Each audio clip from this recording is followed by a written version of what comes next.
और राजस्थान में जो पहला प्रजामंडल बना था वो बना था अपना जयपुर राजधानी के अंदर बना था। आज हम उसी जयपुर प्रजामंडल की बातें करेंगे, उससे जुड़े हुए तमाम दूसरी चीजें भी हम देखेंगे। हम वहां से आते हैं, लिखा हुआ है जयपुर प्रजामंडल। जयपुर प्रजामंडल की बात करते हैं। पहले लिखा स्थापना, स्थापना पढ़ रहे हैं हम, तो स्थापना हुई थी इसकी 1931। जिस साल अजमेर के अंदर मीटिंग की कि अपने को प्रजामंडल बनाने चाहिए, उसी साल सबसे पहले जयपुर वालों ने खटका किया और जयपुर वालों ने कहा लो भाई हम तो बना ही देते। उधर जब अजमेर में बात करके आए कि सब रियासतों में अपने अपनी जनता को जागरूक किया जाए और अपने अपनी जनता को कहा जाए कि प्रजामंडल बनाओ, तो जयपुर वालों ने प्रजामंडल बना लिया। जयपुर वालों के जो प्रजामंडल बनाने वाले थे, संस्थापक थे, इनका नाम था कर्पूर चंद पाटनी। ये नाम याद रहे भाई आपके, कर्पूर चंद पाटनी ने यह बनाया था। दो बात सिंपल से याद रखनी है, जयपुर प्रजामंडल की स्थापना कब हुई? 1931। ये स्थापना किसके द्वारा की गई? कर्पूर चंद पाटनी के द्वारा की गई। दो सिंपल सी बात याद रखनी है आपको। अब बना तो लिया कर्पूर चंद पाटनी ने, लेकिन बनाने के बाद में काम शुरू नहीं किया गया। यहां पे 4-5 साल निकल गए, कोई काम हुआ ही नहीं। जमनालाल बजाज अपने राजस्थान के कांग्रेस के बहुत बड़े नेता, विभिन्न आंदोलनों से जुड़े हुए, गांधी जी के सबसे खास आदमी, कांग्रेस के कोषाध्यक्ष, जयपुर के और सिक्कर में काशी का बास गांव पड़ता था, वहां के रहने वाले थे, जयपुर रियासत के थे।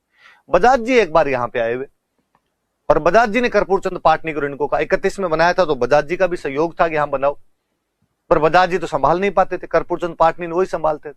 अब बजाज जी 36 में यहां जयपुर आए और बजाज जी ने कहा कि लो भाई प्रजामंडल चल रहा है आपका, 5 साल हो गए, क्या क्या काम किया है बताओ देखे। प्रजामंडल वालों का खूब काम किया सर, तो चलो ऑफिस चलते हैं, आपके ऑफिस देखते हैं। अब प्रजामंडल वाले पीछे पीछे किसके, खैर ऑफिस तो किसके लेके जाए, अपने ताला ही नहीं खोला, उसका काम तो कुछ किया हुआ ही नहीं था, चाबी पता नहीं कहां पे रख दी।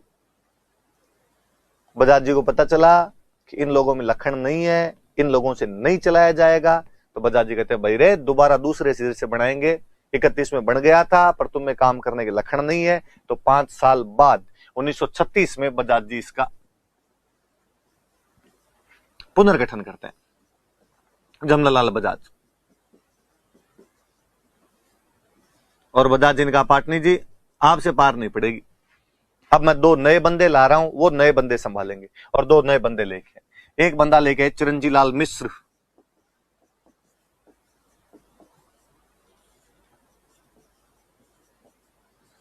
चिरंजी लाल मिश्र को लेके आए आप संभालिए, एक बंदा लेके आए हीरालाल शास्त्री।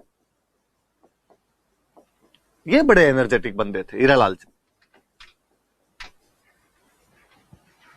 तो 2 बंदे किस किस को लाया गया? चिरंजी लाल मिश्र को और हीरालाल शास्त्री को। चिरंजी लाल मिश्र को अध्यक्ष बना दिया, हीरालाल शास्त्री को मंत्री बना दिया इसका, और कहा आप संभालिए। अध्यक्ष मंत्री याद रहे नहीं रहे, ये याद रखना कि कौन से 2 बंदों को प्रजामंडल के लिए अपॉइंट किया गया था। तो चिरंजी लाल मिश्र और हीरालाल शास्त्री को इसके लिए अपॉइंट किया गया था। प्रजामंडल बना कब जयपुर वाला? 1931। बनाया किसने? तो कर्पूर चंद पाटनी। पुनर्गठन किसने किया? जमनालाल बजाज। कब किया? तो 5 साल बाद, मतलब 1936। कौन से 2 बंदों को अपॉइंट किया कि काम कीजिए? और वो 2 बंदे थे चिरंजी लाल मिश्र और हीरालाल शास्त्री। उनमें शास्त्री जी का नाम ज्यादा याद रखना, एनर्जेटिक बंदा, यंग मैन। शास्त्री जी ने कहा मैं संभाल लूंगा, आप चिंता ही मत करो। बजाज जी निश्चिंत। पहला अधिवेशन बुलाया गया 1938 के अंदर, पहला अधिवेशन हुआ 8-9 मई 1938। 8-9 मई 1938 को जयपुर के अंदर पहला अधिवेशन बुलाया गया। जयपुर के अंदर ही अपने एक जगह थी नथमल का कटला, वहां पर ही अधिवेशन किया गया। गीत गाया करते थे, नथमल के कटले में आया करो, सालाना जलसे में भाग लिया करो, या धूम मचाया करो टाइप के गीत और गाया करते थे।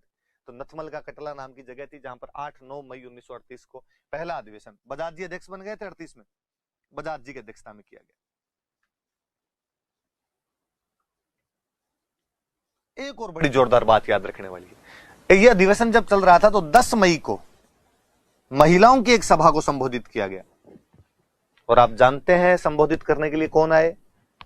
10 मई 1938 को जयपुर में जो महिलाओं की सभा को संबोधित किया गया था, उसको संबोधित करने के लिए गांधी जी की पत्नी, आपके दिमाग में नाम आ गया होगा, कस्तूरबा गांधी जो थे, उन्होंने इस सभा को संबोधित किया था। तो ये बात भी याद रखने वाली, कस्तूरबा गांधी को एड्रेस करने के लिए यहां पे आए थे। तो जयपुर प्रजामंडल का पहला अधिवेशन 8-9 मई 1938 को हुआ। जयपुर के नथमल का कटला नाम की जगह पर हुआ।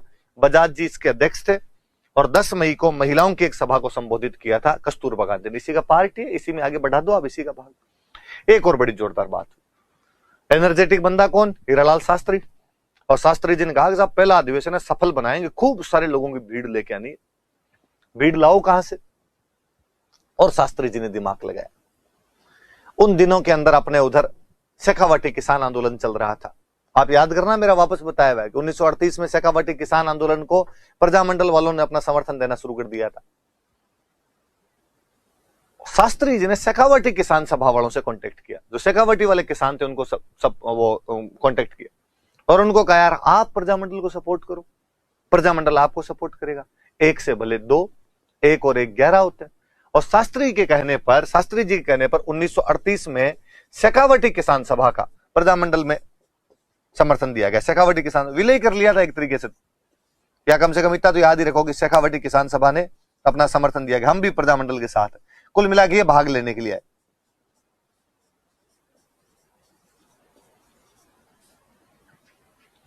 इन लोगों ने भी इसके अंदर भाग लिया।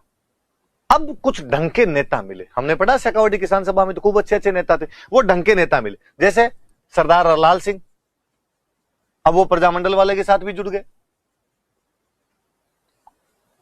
है ना। नेतराम सिंह मैंने बताए थे, अपने जो कमला जी के पापा थे। ताड़केश्वर प्रसाद शर्मा बताए थे मैंने, अखबार वगैरह भी बताए थे इनके। अब मैं जब ये नाम लिखता हूं तो मैं चाहूंगा कि आपके दिमाग में इनके अखबार वगैरह के नाम आ जाएं। आपके लादूराम जोशी थे, और लादूराम जोशी का नाम याद रखना, ये भी आगे चल के अध्यक्ष बने थे, प्रजामंडल के अध्यक्ष रहे थे लादूराम जोशी। बड़ा इंपॉर्टेंट नाम है लादूराम जोशी, प्रजामंडल के अध्यक्ष बने थे बाद में। इनका नाम थोड़ा और याद रखना आपने, ये प्रजामंडल के अध्यक्ष बने थे बाद में। ये कुछ लोग और जुड़ गए। तो 38 वाले अधिवेशन, 38 का साल बड़ा इंपॉर्टेंट का साल है। वापस से याद करो 38 इतना इंपॉर्टेंट क्यों हो जाता है? क्योंकि 38 में कांग्रेस जो है वो सपोर्ट कर रही है प्रजामंडल आंदोलनों की, वो प्रजामंडल आंदोलनों के साथ हम है। तो सब जगह जोश आया हुआ था। तो जयपुर वालों के अंदर भी ये जोश आया हुआ था और जयपुर वालों ने कहा कि हाँ हम भी हमारा अधिवेशन बुलाएंगे। बजाज जी के, बजाज जी जब आप ही हो करता धरता तो आप बनो अध्यक्ष। 8-9 मई 1938 को नथमल के कटले के अंदर किया गया। और जोश तो इतना ज्यादा कि बजाज जी की गांधी जी से खूब बनती थी और गांधी जी का, गांधी जी आप चलो। गांधी जी ने कहा यार मैं तो थोड़ा इधर बिजी हूं, मैं क्या लाऊंगा, तुम्हारी भाभी जी को ले जाओ। तो कस्तूरबा गांधी को लेके आ गए और कहा भाई लुगाइयों को तो कम से कम आप एड्रेस करो, लुगाइयों में तो आप भावना जगा के जाओ। कस्तूरबा गांधी ने कहा ठीक है, अपने जगा के जाएंगे। तो 10 मई को कस्तूरबा गांधी करते हैं। शास्त्री जी अब जब बजाज के अपॉइंट किए, शास्त्री जी ने कहा अपने में पूरा जोश है और भीड़ लाऊंगा मैं, शेखावाटी वालों को जाकर आगे आओ, आप हमारा सपोर्ट करो। शेखावाटी वाली किसान सभा ने पूरा सपोर्ट किया, विलय हो गया था प्रजामंडल में उनका। तो सरदार हरलाल सिंह जी, नेतराम सिंह जी, ताड़केश्वर प्रसाद शर्मा, लादूराम जोशी, ये तो आगे चल के प्रजामंडल के अध्यक्ष तक बने थे। ये तमाम लोग भी अब प्रजामंडल के साथ में जुड़ गए। तो प्रजामंडल की शक्तियां खूब बढ़ गई। अब जब इतनी प्रजामंडल की शक्तियां बढ़ी तो जयपुर रियासत को डर लगा। जयपुर रियासत को डर लगा यार ये तो खराब करेंगे। तो कहते हैं कि इससे पहले मैं एक बात और बता दूं थोड़ी सी। 1939 में जयपुर रियासत ने प्रजामंडल पर रोक लगा दी। जयपुर प्रिंसली स्टेट जो था यह प्रजामंडल पर रोक लगा देता है। प्रतिबंध है भाई, प्रजामंडल का कोई भी काम नहीं किया जा सकता। और बजाज जी को गिरफ्तार और कर लिया था।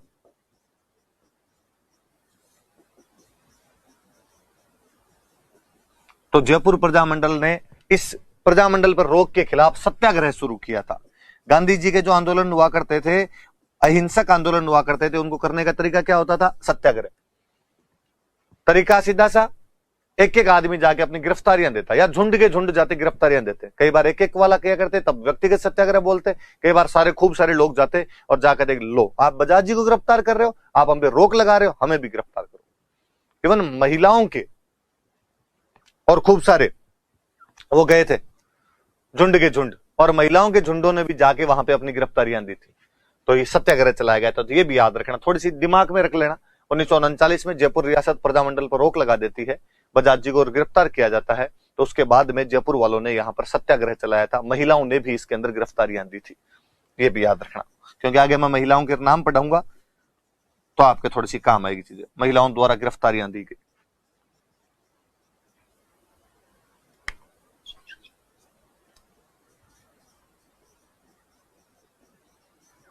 महिलाओं द्वारा गिरफ्तारियां दी। सबसे काम की बात ये 1942 आ गया, रोक वगैरह हट गई, ठीक है साहब आप अपने काम कर सकते हो। 1942 आया, गांधी जी अपना एक बहुत शानदार सा मूवमेंट चला रहे थे, क्विट इंडिया मूवमेंट, भारत छोड़ो आंदोलन। गांधी जी ने भारत में 3 बड़े आंदोलन चलाए थे। 1920 नॉन कॉपरेशन मूवमेंट, असहयोग आंदोलन। 1930 सिविल डिसोबीडियंस मूवमेंट, सविनय अवज्ञा आंदोलन। 1942 क्विट इंडिया मूवमेंट, भारत छोड़ो आंदोलन। 3 आंदोलन गांधी जी द्वारा भारत में बड़े तौर पर चलाए गए थे। भारत छोड़ो आंदोलन 8 अगस्त 1942 को बॉम्बे में ग्वालियर टैंक नाम की जगह है, वहां से शुरू किया गया। इसी दिन गांधी जी ने अपना वो सुप्रसिद्ध डू और डाई, करो और मरो का भाषण दिया था। और गांधी जी ने जब वो भाषण दिया, 70 मिनट का गांधी जी का लंबा सा वो भाषण है। गांधी जी एक एक बात बताते हैं किसको क्या करना है, तो गांधी जी उसमें एक लाइन और बोलते हैं कि मैं देशी राज्यों के राजाओं को कहना चाहूंगा कि वो अंग्रेजों से अपने संबंध विच्छेद कर लें, अंग्रेजों के साथ में आप कोई भी रिलेशन ना रखें। अब देश आजाद होने वाला है, अंग्रेजों को भारत छोड़ना पड़ेगा, इसलिए हे राजाओं तुम भी जनता के पक्ष में अपने राज्य की घोषणा कर दो और अंग्रेजों को तलाक तलाक तलाक बोल दो।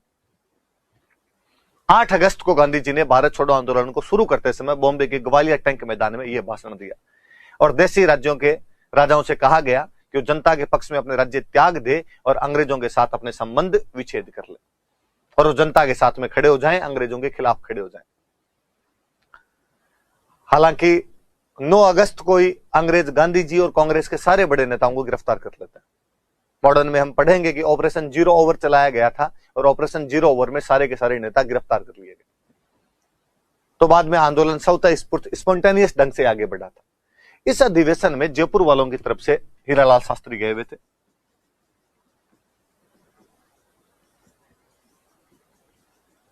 हीरालाल शास्त्री ने इसके अंदर भाग लिया था। अब हीरालाल जी जयपुर आए। हीरालाल जी की ये चीज समझ में नहीं आई कि यार किस प्रकार से संबंध विच्छेद करने हैं, किस प्रकार से देशी राज्य या देशी राजा जो है वो जनता के पक्ष में कैसे अपना शासन छोड़ेंगे, अंग्रेजों से कैसे संबंध विच्छेद होगा, शासन कौन करेगा। कंसेप्ट क्लियर हीरालाल जी के हुए नहीं। तो हीरालाल जी ने यहां पे आगे कहा कि भाई अपने भारत छोड़ो आंदोलन के अंदर भाग नहीं लेना। फिर दूसरा, उस समय अपने राजा हुआ करते थे सवाई मान सिंह सेकंड और उनके प्रधानमंत्री हुआ करते थे मिर्जा इस्माइल, जिनका जिक्र हम पहले भी एक वीडियो के अंदर कर चुके हैं। आधुनिक जयपुर के निर्माता कहा जाता है मिर्जा इस्माइल, जिनके नाम पर अपने जयपुर की एक शानदार सी रोड है, MI road, Mirza Ismail road. Hiralal ji के और मिर्जा इस्माइल के संबंध बहुत अच्छे थे, प्रधानमंत्री के साथ बहुत अच्छे रिलेशन थे। तो हीरालाल जी ने कहा यार नहीं, अपने को कोई भाग वगैरह नहीं लेना इसके अंदर। हीरालाल जी वापस आए तो प्रजामंडल के जो कार्यकर्ता थे, उन प्रजामंडल के कार्यकर्ताओं ने हीरालाल जी से पूछा, भाई हीरालाल जी क्या करना है, अपने सब गांधी जी के चेले हैं और गांधी जी ने कहा भारत छोड़ो आंदोलन चलाएंगे, अंग्रेजों को भारत से भगाना है, क्या अपने को भाग लेना चाहिए या नहीं लेना चाहिए। शास्त्री जी ने कहा कि 17 अगस्त को एक मीटिंग रखते हैं और इस मीटिंग के अंदर बताएंगे क्या करना है क्या नहीं करना है।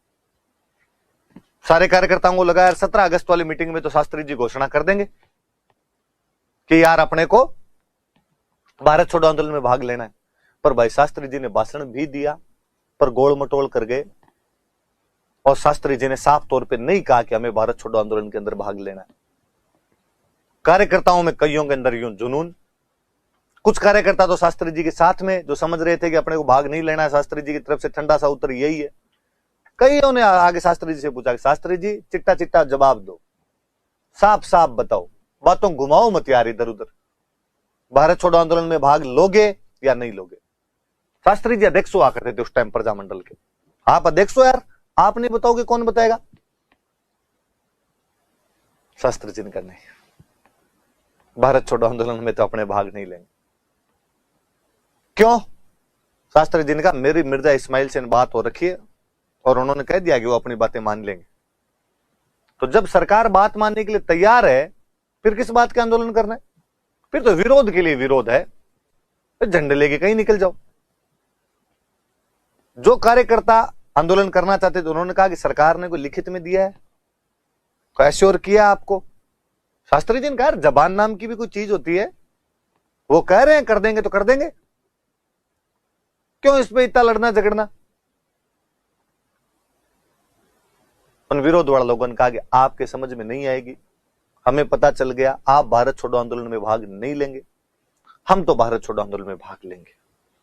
गांधी जी ने कहा है पूरे भारत में अंग्रेजों को भारत से बाहर भगाना है, भारत छोड़ो आंदोलन चलाना, तो हम तो लेंगे। तो शास्त्री जी ने कहा कि यदि आपको भाग लेना है तो प्रजामंडल में नहीं रह सकते, बाद में प्रजामंडल तो भाग नहीं लेगा। उन्होंने कहा कि प्रजामंडल की जरूरत ही नहीं, हम आजाद हैं, भारत को आजाद करवा रहे हैं तो प्रजामंडल से भी आजादी लेनी आती है हमें, और हम हमारी नई पार्टी बनाएंगे। इस पार्टी का नाम है आजाद मोर्चा। कौन सी पार्टी है? आजाद मोर्चा। और ये आजाद मोर्चा बनाने वाले थे बाबा हरिश्चंद्र। बाबा हरिश्चंद्र ने कहा कि हम आजाद मोर्चा बनाएंगे।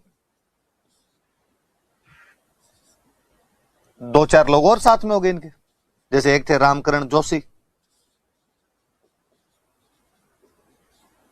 एक थे दौलतमल भंडारी,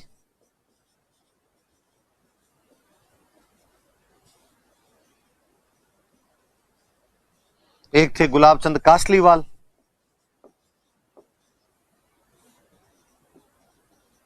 इन कुछ लोगों ने मिलके और आजाद मोर्चा की स्थापना कर ली। इसका जो कार्यालय था वो इनके घर पे रखा गया था।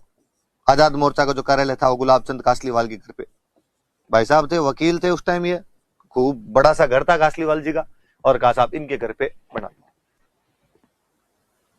आजाद मोर्चा ने कहा हम तो भाग लेंगे, आप भले लो या नहीं लो। तो भारत छोड़ो आंदोलन के समय प्रजामंडल के कार्यकर्ताओं में मतभेद, कॉन्ट्राडिक्शन आ गए थे, और प्रजामंडल के कार्यकर्ताओं ने शास्त्री जी की नीति से विरोध रखते हुए भारत छोड़ो आंदोलन में भाग लेने के लिए बाबा हरिश्चंद्र के नेतृत्व में एक नई पार्टी का गठन किया। उस पार्टी का नाम क्या था?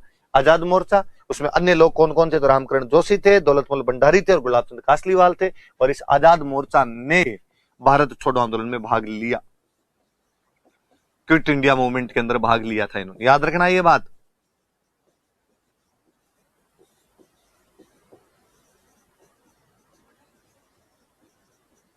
ये भाग लेते हैं इसके अंदर। अब शास्त्री जी पे दबाव आया, और अब जो शास्त्री जी वाले कार्यकर्ता थे उन्होंने कहा कि शास्त्री जी तो फजीती हो रही है, आजाद मोर्चा भारत छोड़ो आंदोलन चला रहे हैं, और अपन ने कहा था कि नहीं सरकार ने हमारी बातें मान ली। तो कौन सी बातें मान ली? सरकार ने तो बुलाया भी नहीं आपको। शास्त्री जी के दोस्त मिर्जा इस्माइल जो प्रधानमंत्री हुआ करते थे, जयपुर रियासत के प्रधानमंत्री थे उस समय,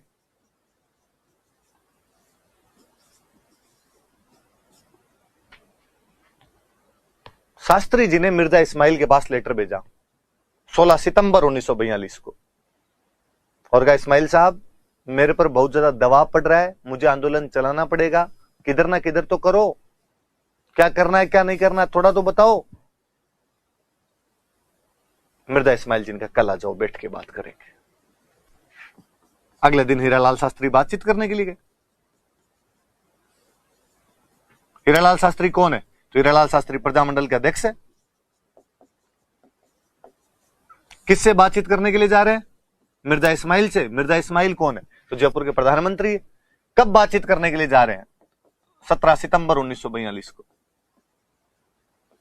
दो जेंटलमैन बैठ के बातचीत कर रहे हैं, इसलिए इसको हम बोलते हैं जेंटलमैन एग्रीमेंट। याद रखना, यह क्वेश्चन पूछा जाएगा कि जेंटलमैन एग्रीमेंट किस किस के बीच में हुआ था। मिर्जा इस्माइल जो कि तत्कालीन जयपुर के प्रधानमंत्री थे, तथा हीरालाल शास्त्री जो कि जयपुर प्रजामंडल के अध्यक्ष थे, इन दोनों के बीच में एक एग्रीमेंट हुआ था, जिस एग्रीमेंट का नाम है जेंटलमैन एग्रीमेंट, जो कि 17 सितंबर 1942 में हुआ था। मिर्जा इस्माइल ने कहा बताओ क्या मांग है? सारी मांगे मानने के लिए तैयार हूं आपकी। उन्होंने कहा साहब एक तो यह है हम कितने सालों से प्रजामंडल वालों की सबसे बड़ी मांग ही है रेस्पॉन्सिबल गवर्नमेंट, उत्तरदायी शासन स्थापित किया जाना चाहिए। ऐसा शासन जिसमें जनता की भागीदारी हो, ऐसा शासन जिसमें जनता से मंत्री बनाए जाए, ऐसा शासन जिसमें जनता की राय के अनुसार काम किया जाए या जनता के रिप्रेजेंटेटिव की एडवाइस के आधार पर काम किया जाए। मिर्जा इस्माइल ने कहा ठीक, जयपुर रियासत में रेस्पॉन्सिबल गवर्नमेंट, उत्तरदायी शासन की स्थापना के प्रयास किए जाएंगे। और बताओ कोई दिक्कत हो तो। शास्त्री जी ने कहा आप अंग्रेजों का सपोर्ट करते हैं, हम अंग्रेजों के खिलाफ लड़ रहे हैं, हम कांग्रेस के साथ, आप अंग्रेजों का सपोर्ट कर देते हैं। मिर्जा इस्माइल ने कहा कि आंदोलन के दौरान हम अंग्रेजों की सहायता नहीं करेंगे, अंग्रेजों की सहायता नहीं की जाएगी। जयपुर रियासत है वो अंग्रेजों की किसी प्रकार की सहायता नहीं करेगी आंदोलन के दौरान, और जयपुर रियासत है वो उत्तरदायी शासन की स्थापना के पूरे प्रयास करेगी। और कोई बात है तो बताओ। हीरालाल जी का एक वो जो ब्रिटिश इंडिया है, अंग्रेजों वाला भारत है, वहां पर हमारे खूब सारे साथी हैं, वो अंग्रेजों के खिलाफ कोई ना कोई आंदोलन करते हैं, अंग्रेज उनको पकड़ने की कोशिश करते हैं, वो भाग के हमारे पास जयपुर आ जाते हैं, और जब जयपुर आते हैं तब आप उनको पकड़ते हो और पकड़ के अंग्रेजों को सौंप देते हो। आपका क्या लेना देना है? अंग्रेजों का मामला आप पकड़ पकड़ के अंग्रेजों को क्यों देते हो? मिर्जा इस्माइल ने कहा कि इस बार नहीं देंगे, ब्रिटिश भारत से आए हुए किसी भी विद्रोही को अंग्रेजों को नहीं सौंपा जाएगा। ब्रिटिश भारत का कोई भी रिबेलियन यदि आता है, विद्रोही आता है, तो जयपुर रियासत उसको अंग्रेजों को नहीं देगी।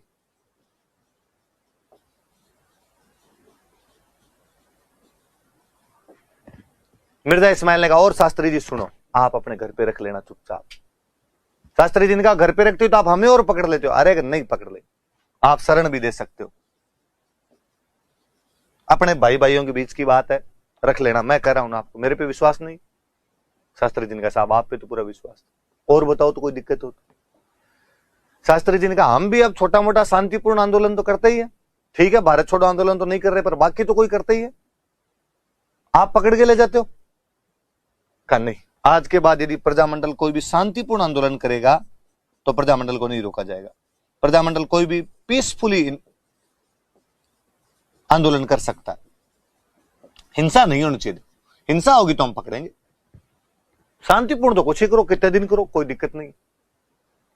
और बताओ मेरे लायक कोई सेवा हो तो। शास्त्री जी का साहब सारी बातें मान ली। हमने कहा उत्तरदायी शासन, मिर्जा इस्माइल ने कहा हाँ साहब कर देंगे। अंग्रेजों की मदद, मिर्जा इस्माइल ने कहा नहीं करेंगे।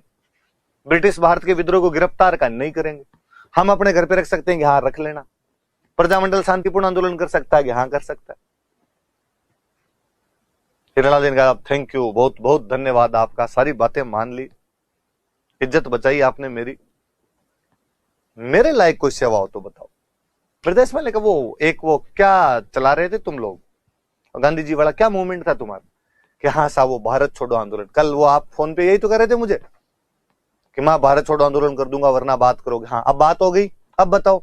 शास्त्री जी ने कहा हम तो नाम नहीं ले और हम भारत छोड़ो आंदोलन नहीं करेंगे। शास्त्री जी की तरफ से यह दे दिया गया कि प्रजामंडल भारत छोड़ो आंदोलन में भाग नहीं लेगा, भारत छोड़ो आंदोलन में भाग नहीं लिया जाएगा।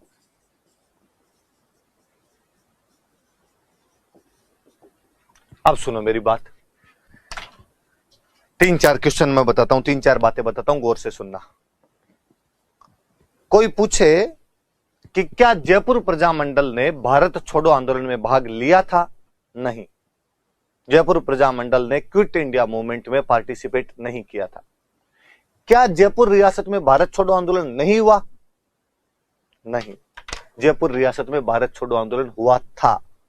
हालांकि प्रजामंडल भारत छोड़ो आंदोलन में भाग नहीं लेता, लेकिन प्रजामंडल के कुछ विरोधी कार्यकर्ता आजाद मोर्चा नाम से एक नई पार्टी बनाते हैं तथा क्विट इंडिया मूवमेंट में पार्टिसिपेट करते हैं, जिनके नेता थे बाबा हरिश्चंद्र, रामकरण जोशी, दौलतमल भंडारी और गुलाबचंद कासलीवाल, और जिसका ऑफिस गुलाबचंद कासलीवाल के घर पर रखा गया था। इसका मतलब प्रजामंडल भाग नहीं लेता है, लेकिन आजाद मोर्चा ने तो भारत छोड़ो आंदोलन चलाया था। अब नेक्स्ट क्वेश्चन, आखिर प्रजामंडल ने भाग क्यों नहीं लिया? क्योंकि प्रजामंडल रियासत के साथ जेंटलमैन एग्रीमेंट कर लेता है। ये जेंटलमैन एग्रीमेंट कब हुआ? तो 17 सितंबर 1942 में हुआ। ये किस किस के बीच में हुआ? तो ये तत्कालीन अध्यक्ष हिरालाल शास्त्री और तत्कालीन प्रधानमंत्री मिर्जा इस्माइल के बीच हुआ। क्या बातें की गई? बात यह की गई, जयपुर की रियासत रेस्पॉन्सिबल गवर्नमेंट को स्टेब्लिश करने के एफर्ट करेगी, प्रयास करेगी।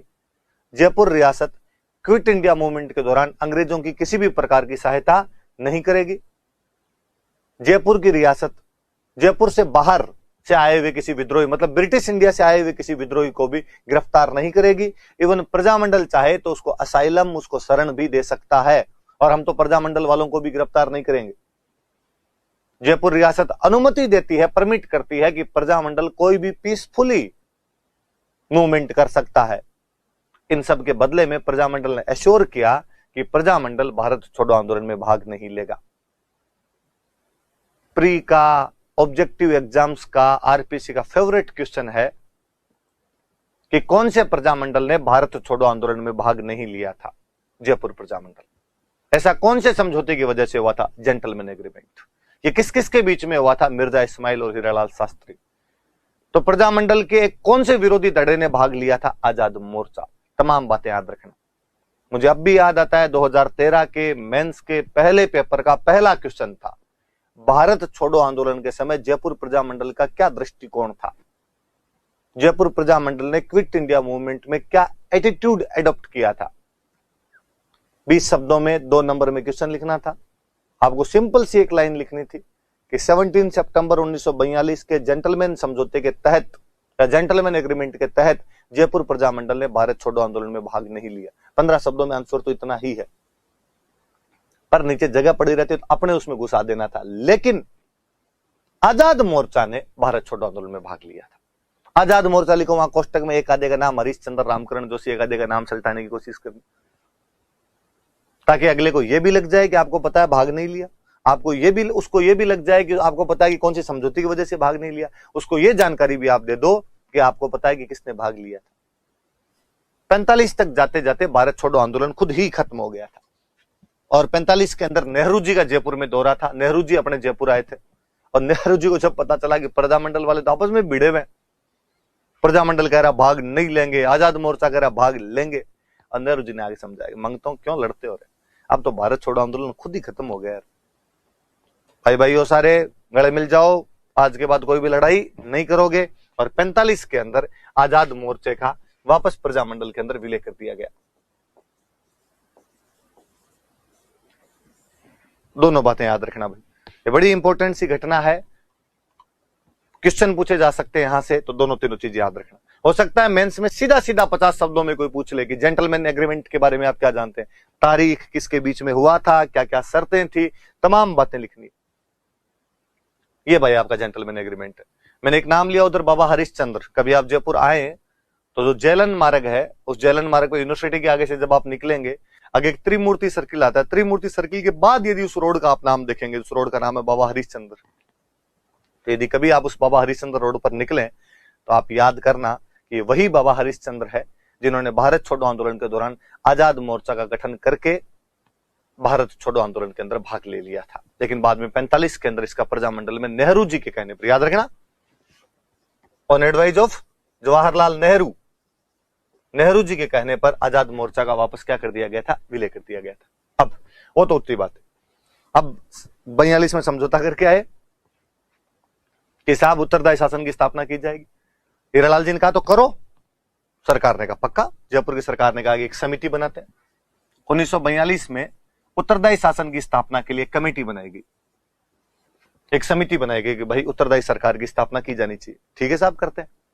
43 में इस समिति ने अपनी रिकमेंडेशन दी, सिफारिशें दी और कहा भाई चुनाव करवाओ। उत्तरदायी शासन की स्थापना मतलब जनता शासन में कैसे भाग ले, तो जनता के कौन लोग शासन में भाग लेंगे, इसके लिए क्या करवा लो, चुनाव करवा लो। तो कहा ठीक है भाई। तो 1945 में करवाए गए चुनाव, इलेक्शन करवाए गए। अपने यहां पे एक संसद बनाई गई, उस संसद का नाम रखा गया धारा सभा। जो जयपुर के अंदर आप उसको संसद कह दो, आप उसको कानून निर्माण संस्था कह दो, आप उसको विधानसभा कह दो, कुछ ही कह दो, पर जैसी आज पार्लियामेंट्री बॉडी होती है वैसी पार्लियामेंट्री बॉडी अपने जयपुर में आजादी से पहले बन गई थी। 1945 के अंदर पार्लियामेंट्री बॉडी बन गई थी, एक धारासभा बनी, बाईकैमरल, द्विसदनीय, जैसे आपकी संसद में राज्यसभा और लोकसभा होती है वैसे वैसे धारासभा में 2 सदन थे। एक का नाम था हाउस ऑफ रिप्रेजेंटेटिव, प्रतिनिधि सभा, मेंबर थे 125 मेंबर की एक प्रतिनिधि सभा बनाएगी, हाउस ऑफ रिप्रेजेंटेटिव बोलते थे अंग्रेजी में। एक दूसरा सदन था, उसका नाम था विधानसभा, लेजिस्लेटिव असेंबली, इसमें मेंबर थे 51 कि भाई इस धारासभा के चुनाव करवा लो। 2 हाउस है, बाई कैमरल सिस्टम है इसके अंदर, एक हाउस ऑफ रिप्रेजेंटेटिव है, एक लेजिस्लेटिव असेंबली है। हाउस ऑफ रिप्रेजेंटेटिव में 125 मेंबर्स होने चाहिए और जो लेजिस्लेटिव असेंबली है उसके अंदर 51 मेंबर होने चाहिए। प्रजामंडल को कहा भाई लो भाग, और विडंबना देखिए आप, प्रजामंडल ये चुनाव बुरी तरीके से हारा। प्रजामंडल इधर केवल 27 मेंबर जितवा पाया था आपने, इधर केवल 3 मेंबर जितवा पाया था आपने। एक बड़ा जोरदार सा तथ्य है, मैं आगे धीरे धीरे और पढ़ाऊंगा तब मैं और बताऊंगा। ये हम जिन जिन प्रजामंडल वाले नेताओं के नाम पढ़ते हैं ये जनता में लोकप्रिय नहीं थे। History was written by victors, इतिहास विजेताओं के द्वारा लिखा जाता है। पर ये नेता बाद में कांग्रेस के अंदर शामिल हुए, देश में कांग्रेस का बड़े तौर पर राज रहा, इसलिए हम अब आंदोलनों में इन नेताओं के नाम पढ़ते हैं। बाकी उस समय की जनता ने इनको वोट तो नहीं दिए थे, एक जगह 27 जीते, एक जगह 30 जीते। फिर भी आप देखो, जयपुर की सरकार ने कहा कोई बात नहीं, फिर भी हम आपका मंत्री बनाएंगे। आप कम जीत के आए, आप नहीं जीत के आए तो भी कोई बड़ी बात नहीं है, हम एक मंत्री, जनता का भी मंत्री बनाते हैं। और जनता का वो पहला जो मंत्री बनाया गया था वो बंदे थे देवी शंकर तिवाड़ी। नाम याद रखना भाई, राजस्थान की किसी भी रियासत के प्रथम गैर सरकारी मंत्री यदि कोई बने थे तो देवी शंकर तिवाड़ी थे। किसी भी रियासत में फर्स्ट नॉन ऑफिशियल मिनिस्टर, गैर सरकारी सदस्य।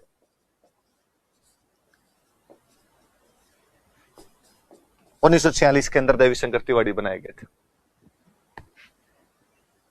और बातें आगे चली धीरे धीरे और फाइनली और सुधार किए गए शासन में, और 1948 के अंदर तो सीधा सीधा सही कह दिया गया कि ठीक, राजा तो होगा, राजा का शासन तो होगा, एक बनाया जाएगा दीवान,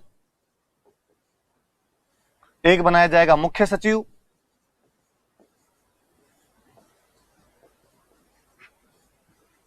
पांच बनाए जाएंगे सचिव। ये कर लो, ये वाला सिस्टम ले लो आप। का ठीक है साहब, ये कर लो आपने तो। का दीवान कौन बनेंगे? दीवान बनाएंगे वीटी कृष्णामाचारी। मुझे लगता है जब मैं वीटी कृष्णामाचारी नाम लिख रहा हूं, आपके दिमाग में संभवतः इस समय पॉलिटी की क्लास पक्का घूम रही होगी। आपको दिलीप सर के वो फैक्ट याद आ रहे होंगे कि दिलीप सर ने बताया था कि वीटी कृष्णामाचारी संविधान सभा के उपाध्यक्ष बनाए गए थे। मैं उम्मीद करता हूं कि आपके दिमाग में वो तमाम सरणियां आ रही होगी कि डॉक्टर राजेंद्र प्रसाद, हरीशचंद्र मुखर्जी और वीटी कृष्णामाचारी। ये वही वीटी कृष्णामाचारी है जो उस समय जयपुर रियासत के दीवान थे। इनको जयपुर रियासत की तरफ से संविधान सभा का सदस्य भी बनाया गया था। ये जयपुर रियासत की तरफ से ही संविधान सभा के सदस्य थे। मुख्य सचिव बनाए गए हीरालाल शास्त्री, ये भी जयपुर रियासत की तरफ से संविधान सभा के अंदर गए थे। अपने सचिव बनाए गए दौलतमल भंडारी, देवी शंकर तिवाड़ी, टिकाराम पालीवाल, सारे जनता के लोग। राजा ने कहा दो भाई मैं सामंतों की तरफ से भी लूंगा। दो सामंत शामिल किए गए, एक तो गीजगढ़ का सामंत, एक अजय रामपुरा का सामंत।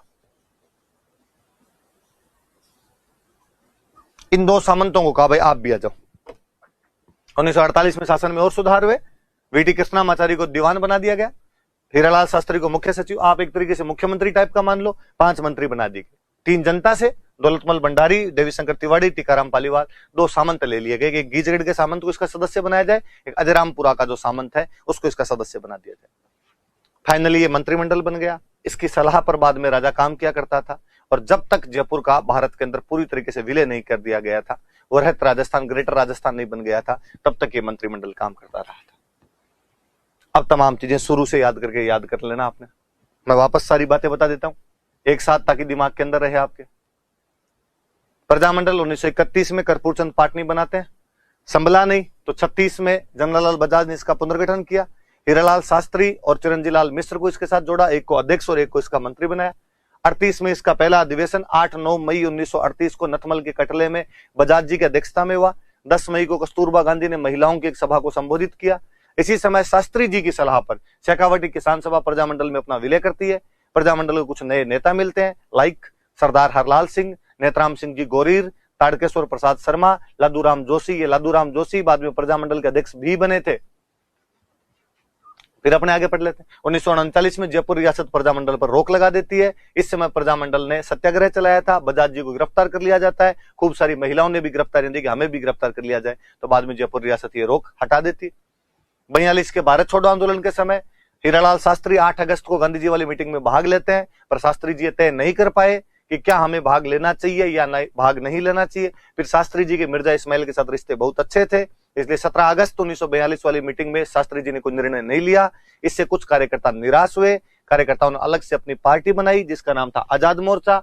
बाबा हरिश्चंद्र, रामकरण जोशी, दौलतमल भंडारी, गुलाबचंद कासलीवाल इसके सदस्य थे। गुलाबचंद कासलीवाल के घर पे इसके कार्यालय रखा गया था और इन लोगों ने भारत छोड़ो आंदोलन में भाग लिया था। फाइनली 17 सितंबर 1942 को शास्त्री जी के और मिर्जा इस्माइल के बीच में एक समझौता हुआ जिसका नाम जेंटलमैन एग्रीमेंट है। इसमें कहा गया कि जयपुर रियासत में रेस्पॉन्सिबल गवर्नमेंट स्थापित की जाएगी, जयपुर रियासत अंग्रेजों को सपोर्ट नहीं करेगी, जयपुर रियासत ब्रिटिश इंडिया की किसी भी रिबेलियन को अरेस्ट नहीं करेगी, प्रजामंडल उनको असाइलम दे सकता है, प्रजामंडल पीसफुली मूवमेंट कर सकता है, पर प्रजामंडल क्विट इंडिया मूवमेंट में भाग नहीं लेगा। सबसे इसकी खास बात यही है। और प्रजामंडल ने भारत छोड़ो आंदोलन में भाग नहीं लिया था। कालांतर में 1945 में नेहरू जी की जयपुर यात्रा के समय नेहरू जी के कहने पर प्रजामंडल और आजाद मोर्चा में मेल मिलाप हो जाता है और वापस प्रजामंडल उसका सदस्य बन जाता है। ये बातें याद रखना भाई सारी। फिर हमने पढ़ा उत्तरदायी शासन की स्थापना के लिए क्या प्रयास किए गए। 1942 में सरकार ने एक समिति बनाई, 43 में उसने रिकमेंडेशन दी, रिकमेंडेशन के आधार पर 45 में चुनाव हुए। धारा सभा नाम की एक बॉडी बनाई गई जो बाइकैमरल थी, द्विसदनीय थी, हाउस ऑफ रिप्रेजेंटेटिव और आपके legislative assembly. 125 member, 51 member. Prajamandal एक जगह 27 सीट जीता, एक जगह 23 सीट जीता। फिर भी जयपुर की सरकार ने देवीशंकर तिवाड़ी को मंत्री बनाया जो किसी भी रियासत के प्रथम गैर सरकारी मंत्री थे। देवीशंकर तिवाड़ी का नाम वैसे भी याद रखना, देवीशंकर जो तिवाड़ी थे ये भी प्रजामंडल के अध्यक्ष बने थे बाद में। तो लादूराम जोशी, देवीशंकर तिवाड़ी ये सब अध्यक्ष रहे हुए हैं। 1948 के अंदर और सुधार किए गए। वीटी कृष्णामाचारी को इसका दीवान बना दिया गया, हीरालाल शास्त्री को इसका मुख्य सचिव बना दिया गया, दौलतमल भंडारी, देवीशंकर तिवाड़ी, टीकाराम पालीवाल 3 सचिव लिए गए थे आपके जनता की तरफ से। गीजगढ़ और अजयरामपुरा के सामंत लिए गए थे सामंतों की तरफ से, तो 5 मंत्री बना दिए गए, 5 सामंत बना दिए गए। यह मंत्रिमंडल तब तक कार्य करता रहा जब तक कि वृहत राजस्थान का गठन ना हो गया था, जो हम आगे एकीकरण पढ़ेंगे तब और क्लियर करेंगे उन चीजों को। मैंने बताया कि खूब सारी महिलाओं ने गिरफ्तारियां वगैरह दी थी, तो कौन कौन महिलाएं थी तो हम नाम पढ़ लेते हैं उनके थोड़े से। महिलाओं के नाम रमा देवी पांडे जो इसके साथ जुड़ी हुई थी, सुमित्रा देवी, शारदा देवी, सुशीला देवी, इंदिरा देवी, विद्या देवी, खूब सारी महिलाएं थी। दुर्गावती शर्मा,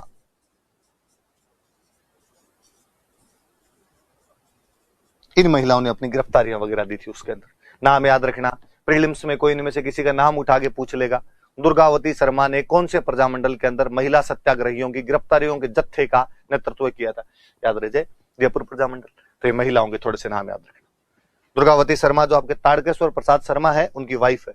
रमा देवी पांडे एक और बड़े नेता हुआ करते थे, बलवंत सांवलाराम देश पांडे नाम करके बजाज जी के एक साथी हुआ करते थे, उनकी वाइफ हुआ करते थे। हालांकि बड़े बड़े नेताओं की वाइफ ही थी जो इन आंदोलनों के अंदर भाग लिया करती थी। मैं 2-3 आगे नाम और बताऊंगा, उनके भी नाम हम पढ़ेंगे। अच्छा, विजय सिंह पथिक वाली फोटो तो यूं लग गई भाई, ये शायद कल वाले के अंदर दिखानी थी, कल वाले में दिखा नहीं भाई, लास्ट में यहाँ पे लग गई, कोई बात नहीं। बजाज जी की बातें मैं थोड़ी बता देता हूं आपको, इसमें नाम आया तो मैं यही बता देता हूं। बजाज जी सिक्कर में जगह पड़ती है काशी का बास, वहां के रहने वाले थे।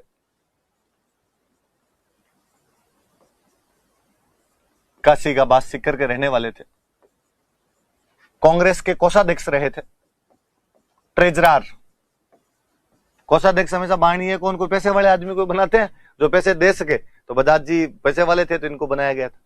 गांधी जी के बहुत खास थे, और गांधी जी ने जब 1920 में असहयोग आंदोलन चलाया था, नॉन कॉपरेशन मूवमेंट, तो गांधी जी ने कहा था कि हम सरकार की उपाधियां ग्रहण नहीं करेंगे, अंग्रेजों के जो भी टाइटल दिए हुए हैं वो टाइटल सारे हम नष्ट कर देंगे, उन टाइटलों को वापस दे देंगे, उपाधियां लौटा देंगे।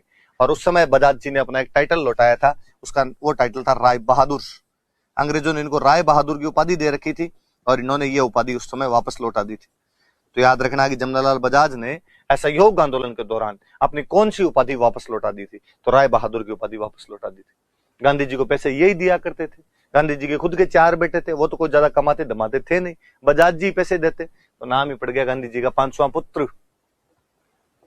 तो इनको क्या कहा जाता है, गांधी जी का 5वां पुत्र कहा जाता है, ये भी याद रख लेना। ये अपने आप को गुलाम नंबर 4 कहते थे, ये भी याद रखना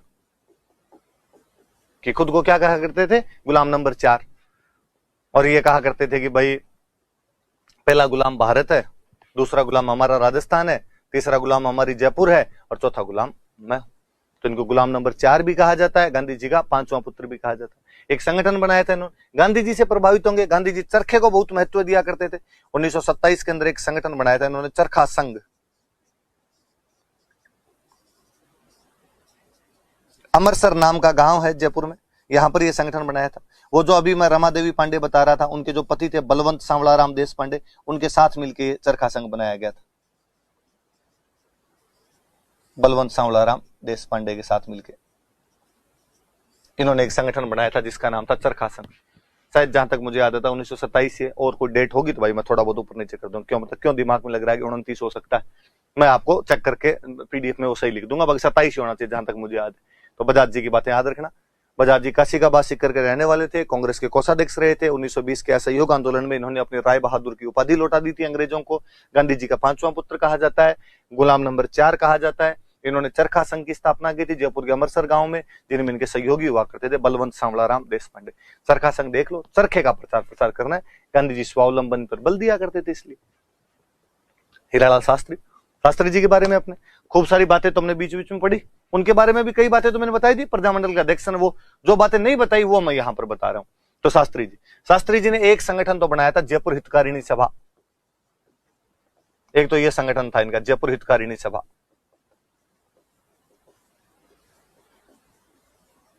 ये तो याद रहे तो ठीक, नहीं याद रहे तो ठीक, कोई बात नहीं। एक और संगठन है इनका जो याद रखना है, एक संगठन इन्होंने बनाया था, जीवन कुटीर। 1927 में टोंक में अपनी जगह पड़ती है निवाई, यहां पर यह संगठन बनाया गया था, जीवन कुटीर नाम करके। कहते हैं कि शास्त्री जी की एक बेटी थे शांताबाई। शांताबाई खुद पढ़ने में बहुत अच्छी थी, बच्ची थी, पर उसको लगता था पास पड़ोस की बाकी लड़कियां जो स्कूल नहीं जाती मैं उनको भी पढ़ाऊं, तो उनको भी पढ़ाया करते थे। अच्छे लोगों की भगवान को जल्दी जरूरत पड़ती है। शांताबाई का असमय निधन हो गया था, बहुत कम एज में, माइनर एज के अंदर शांताबाई की डेथ हो जाती है। शास्त्री जी को लगा यार मेरी बच्ची का सपना था कि आसपास की बच्चियां पढ़े, तो क्यों ना मैं बच्चियों के लिए एक स्कूल खोलूं। और वो बच्चियों के लिए जो स्कूल खोला गया था वो जीवन कुटीर नाम था। 1927 में निवाई टोंक पे शुरू किया गया, धीरे धीरे स्कूल बड़ा रूप लेता है। 1935 के अंदर इसका जो वर्तमान स्वरूप है वो हमारे सामने आता है, जिसको हम वनस्थली विद्यापीठ के नाम से जानते हैं।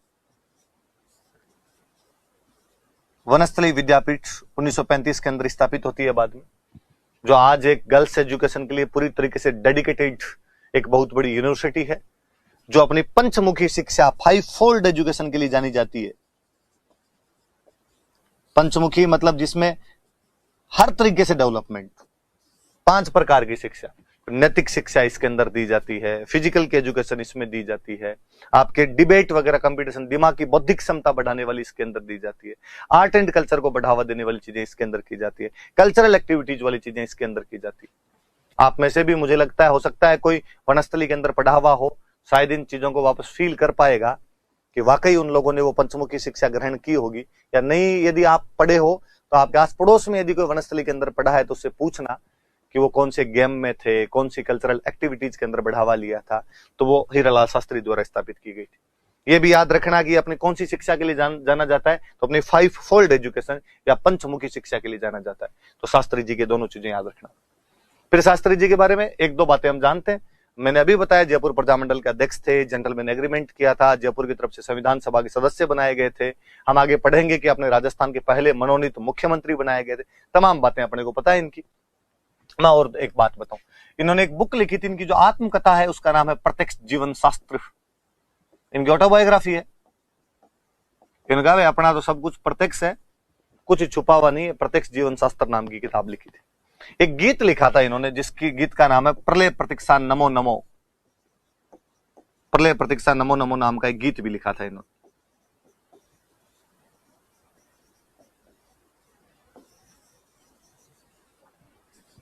कौन सा गीत लिखा था? प्रलय प्रतीक्षा नमो नमो नाम का एक गीत लिखा था इन्होंने। तो ये भी याद रख लेना। तो मुझे कई बार लगता है कि यार कांग्रेसी होने के बावजूद भी नमो नमो किया करते थे, और वो भी उस टाइम के अंदर करना शुरू कर दिया था। इनको कहीं लगता होगा कि आगे आने वाले भारत में तो जनता नमो नमो करेगी, अपने थोड़ा पहले कर ले। तो शास्त्री जी की थोड़ी बातें याद रख लेना। टीकाराम पालीवाल, मैंने बातें बताई। टीकाराम पालीवाल का भी एक संगठन याद रखें, याद रह जाए तो आपके, विद्यार्थी यूथ लीग। विद्यार्थी यूथ लीग नाम करके टीकाराम जी ने एक संगठन बनाया था। फिर टीकाराम जी के बारे में हम वैसे आगे एकीकरण पढ़ेंगे तो और पढ़ेंगे कि अपने राजस्थान के प्रथम निर्वाचित मुख्यमंत्री थे, फर्स्ट इलेक्टेड सीएम थे, तो अपने टीकाराम जी थे। ये क्यों हुए, क्या हुए, ये मैं बातें उसमें बताऊंगा, ज्यादा मजा आएगा आपको। पहले मनोनीत मुख्यमंत्री हीरालाल जी थे, और पहले निर्वाचित मुख्यमंत्री जो थे वो टीकाराम जी थे। जानकी देवी बजाज, इस महिला के बारे में भी जाना चाहिए। जमनालाल बजाज की पत्नी थे। ये तो बात कोई बड़ी बात ही नहीं। प्रजामंडल के अध्यक्ष रहे थे जयपुर प्रजामंडल के। 1944 के अंदर ये प्रजामंडल के अध्यक्ष थे।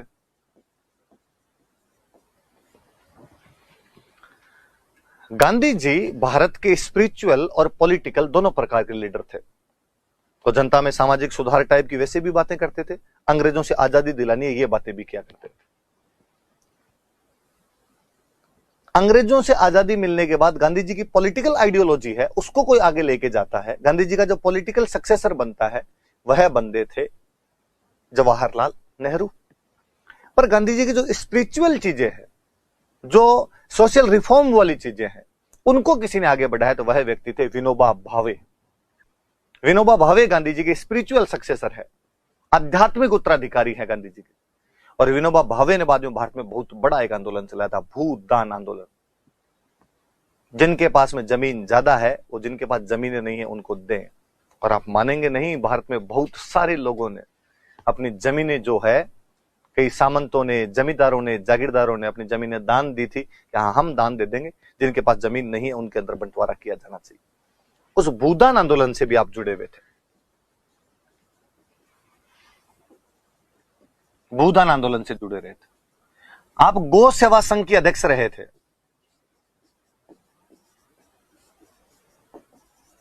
गौ सेवा संघ के अध्यक्ष थे।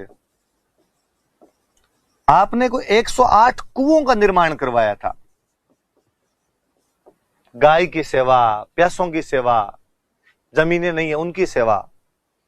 इस महिला को हमने सम्मानित किया और 1956 में इनको भारत का दूसरा बड़ा सम्मान पद्म विभूषण दिया गया था। प्रथम राजस्थानी जिन्हें पद्म विभूषण मिला था वो जानकी देवी बजाज है। इससे पहले राजस्थान की किसी भी पर्सनालिटी को, महिला पुरुष छोड़िए, दोनों में किसी को पद्म विभूषण नहीं मिला हुआ था। सबसे पहले पद्म विभूषण राजस्थान में किसी को मिला था तो जानकी देवी बजाज से 1956 के अंदर मिला था। तो बजाज जी की वाइफ थे। इनके बारे में भी 4 बातें आपने याद ही रख लेना। आगे लो, ये बात आई तो आगे नहीं लिखा पर मैं बता देता हूं। रतन शास्त्री के बारे में भी सुन लो थोड़े से। ये हीरालाल शास्त्री की वाइफ थी। ये भी प्रजामंडल से जुड़े हुए थे। और ये बात आई इसलिए मुझे याद आ गया। इनको 1955 के अंदर मिला था पद्मश्री। राजस्थान की पहली महिला थी जिन्हें पद्मश्री दिया गया था। और 1975 के अंदर इनको दिया गया था पद्म भूषण। इनको दोनों मिला हुआ है, पद्मश्री भी मिला हुआ है, पद्म भूषण भी मिला हुआ है। तो रतन शास्त्री का भी याद रखना। प्रजामंडल से जुड़े हुए रहे थे। हीरालाल शास्त्री की वाइफ थे तो उनके जो भी काम है उनके अंदर इनकी भी बड़ी भागीदारी रही थी। बाकी मैं समाचार पत्र और बताऊं, देखो जयपुर में 2-3 समाचार पत्र निकले थे, वो बात भी बता। एक तो जो देवी शंकर तिवारी हम नाम ले रहे थे बार बार, प्रजामंडल के अध्यक्ष रहे थे देवी शंकर तिवारी भी, आपके पहले सरकार के गैर सरकारी सदस्य थे उसमें। इन देवी शंकर तिवारी ने बजाज जी की याद में, जमनालाल बजाज की डेथ हो गई थी 1943 में, बजाज जी की याद में एक समाचार पत्र निकाला था, लोकवाणी। लोकवाणी नाम का समाचार पत्र निकाला करते 1943 में। एक श्यामलाल वर्मा थे जिन्होंने 1942 में एक समाचार पत्र निकाला था, जयपुर समाचार।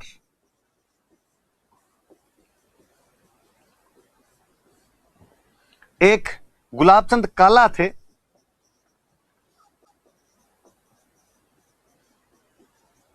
जिन्होंने 1940 में एक समाचार पत्र निकाला था, जय भूमि। और ये श्यामलाल शर्मा तो हिंदी आंदोलन से भी जुड़े रहे थे, राजभाषा आंदोलन चलाया था जयपुर में, हिंदी को राजभाषा बनाया जाना चाहिए, उस आंदोलन से भी जुड़े हुए थे। 1922 का जो राजभाषा आंदोलन था वो इन्होंने और कल्याण सिंह नाम के एक व्यक्ति ने मिलकर चलाया था। पर ये अपने समाचार पत्र याद रखना। देवी शंकर तिवारी वाले का याद रखना कि लोकवाणी जो है ये बजाज जी की याद में, कोई पूछे कि बजाज जी की याद में कौन सा समाचार पत्र निकाला गया था, तो ये याद रखी लोकवाणी, भाई लोगों की वाणी थी। तो जय भूमि, गुलाबचंद काला, जयपुर समाचार, श्यामलाल वर्मा और आपके देवी शंकर तिवारी का लोकवाणी। ये जयपुर प्रजामंडल की बातें थी, कौन महिलाएं थी, कौन नेता थे, उन्होंने क्या किए थे, क्या बातें हुई थी। जयपुर वाला, जोधपुर वाला, मेवाड़ वाला और बीकानेर वाला, ये 4 थोड़े बड़े हैं, बाकी तो छोटे छोटे से प्रजामंडल है, ज्यादातर तो एक के अंदर ही खत्म हो जाएंगे। तो ये यहाँ एक बात और याद आई मेरे, जयपुर में यहाँ पे एक ये याद रखना, प्रजामंडल तो नहीं पर 5 अप्रैल 1931 में जयपुर के अंदर एक दिवस मनाया गया था, मोतीलाल दिवस। ये ना मोतीलाल तेजावत को रिहा करवाने के लिए, ध्यान रखना, मोतीलाल तेजावत उस समय गिरफ्तार थे, हम पढ़ते हैं 1929 में मोतीलाल तेजावत को गिरफ्तार कर लिया गया था। तो मोतीलाल तेजावत को रिहा करवाने के लिए जयपुर के अंदर 5 अप्रैल 1931 को मोतीलाल दिवस मनाया गया था। मैं फटाफट रिवीजन करवा दूं आपको एक बार।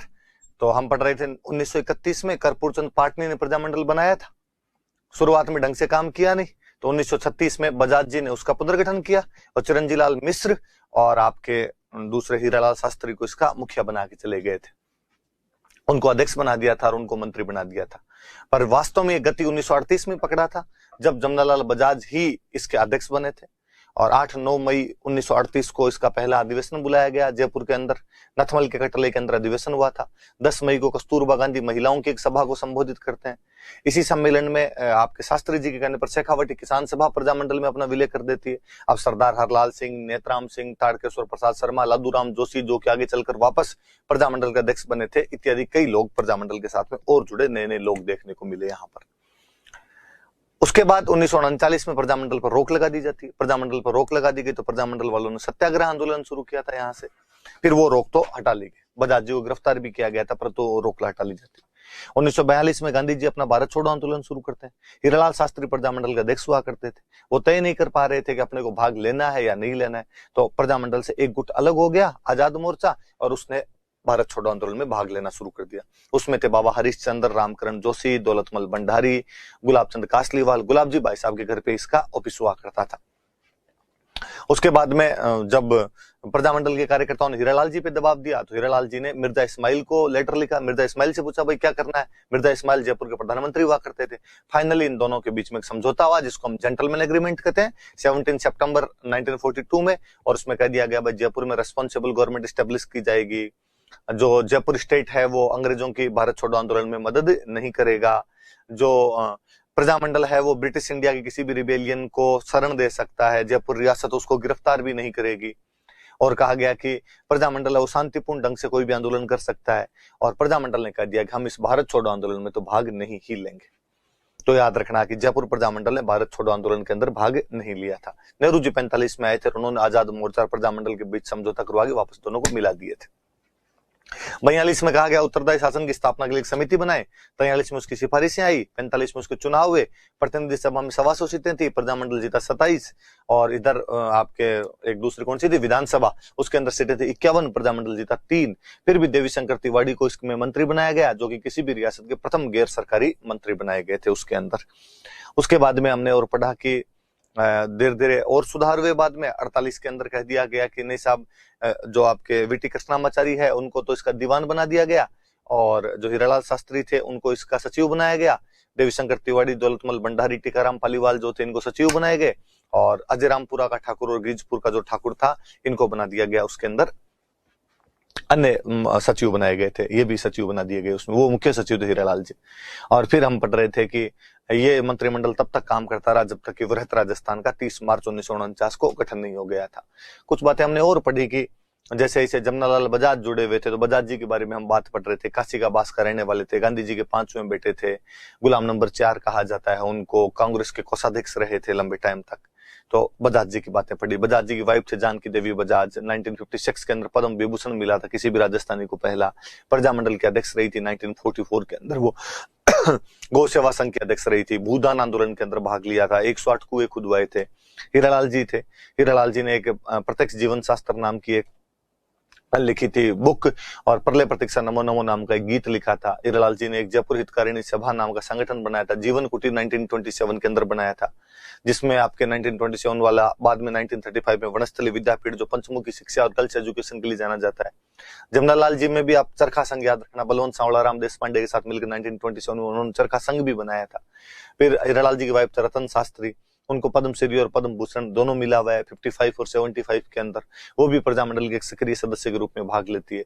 और खूब सारी महिला थी आपके, रमा देवी देशपांडे थे, रमा जोशी थी, सुमित्रा देवी थी, सुशीला देवी थी, शारदा देवी थी, विद्या देवी थी, इंदिरा देवी थी, जैसी कई महिलाओं ने भी इसके अंदर भाग लिया था। ऐसी तमाम चीजें हमने पढ़ी थी। आज हम 1931 में एक और प्रजामंडल बना था जिसकी बात करें। 1931 में एक और प्रजामंडल बना,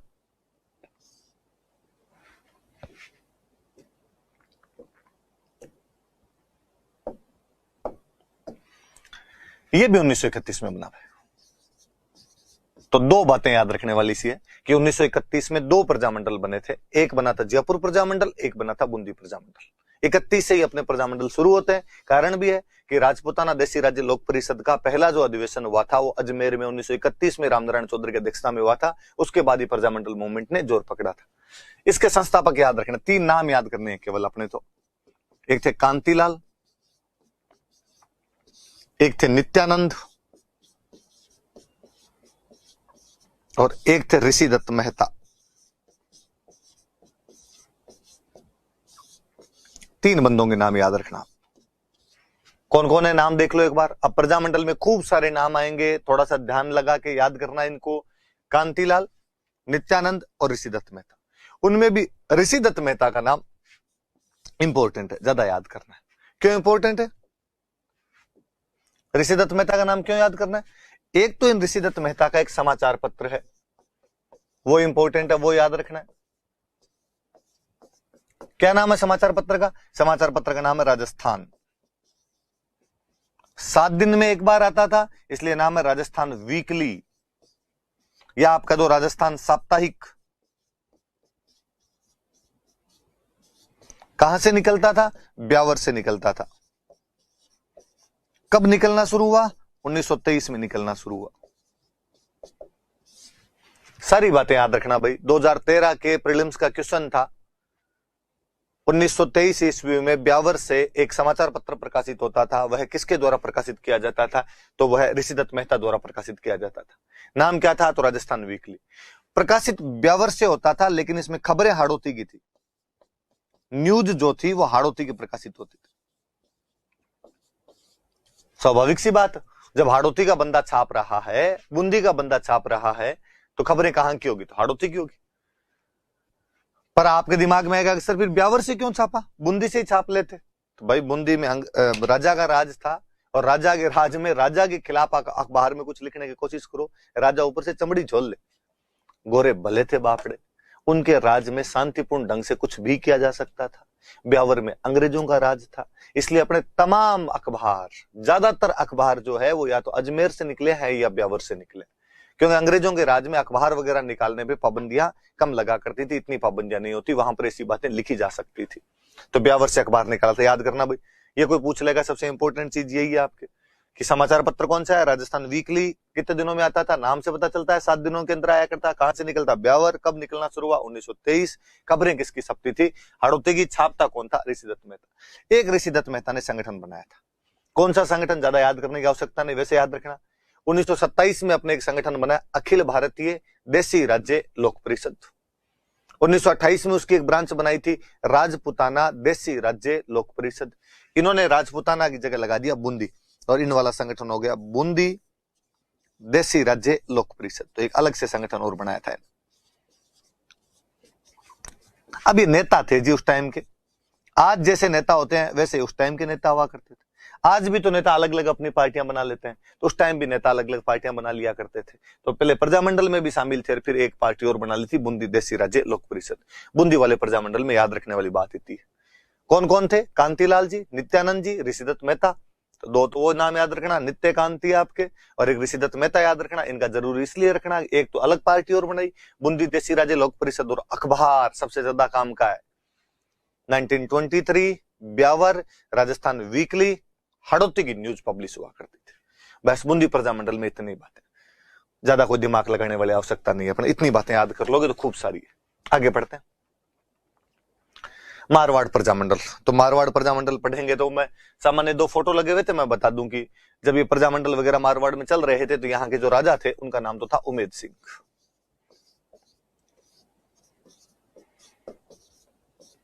इन उमेद सिंह जी के टाइम में इनका जो प्रधानमंत्री हुआ करता था उसका नाम था सुखदेव प्रसाद, एक कश्मीरी ब्राह्मण था सुखदेव प्रसाद। और कहते इसकी नीतियां गलत थी, तो इसकी गलत नीतियों के खिलाफ ही यहां पर राजनीतिक जन जागृति आई थी। वैसे भी राजस्थान में सबसे पहले किसी स्टेट के अंदर राजनीतिक जन जागृति आई थी, स्टेट मतलब देसी राज्य, तो मारवाड़। सबसे पहले मारवाड़ वालों ने विरोध करना शुरू किया था। तो सुखदेव प्रसाद इनका प्रधानमंत्री था, कश्मीरी ब्राह्मण था, इसके चक्कर में ऐसा कर लिया गया था, ऐसा कहा जाता है। जयनारायण व्यास मुख्य नेता थे। तो जन जागृति लाने वाले नेता तो कौन? तो जयनारायण व्यास। और भी खूब सारे थे, पर बड़े नेता जयनारायण व्यास थे। किसके टाइम में घटनाएं हुई? तो उमेद सिंह के टाइम में घटनाएं हुई। क्यों हुई? तो उमेद सिंह का प्रधानमंत्री सुखदेव प्रसाद जो था कश्मीरी ब्राह्मण था, और इसकी नीतियां मारवाड़ के लोगों के खिलाफ थी, इसकी नीतियों के खिलाफ कुछ ऐसा हो गया था।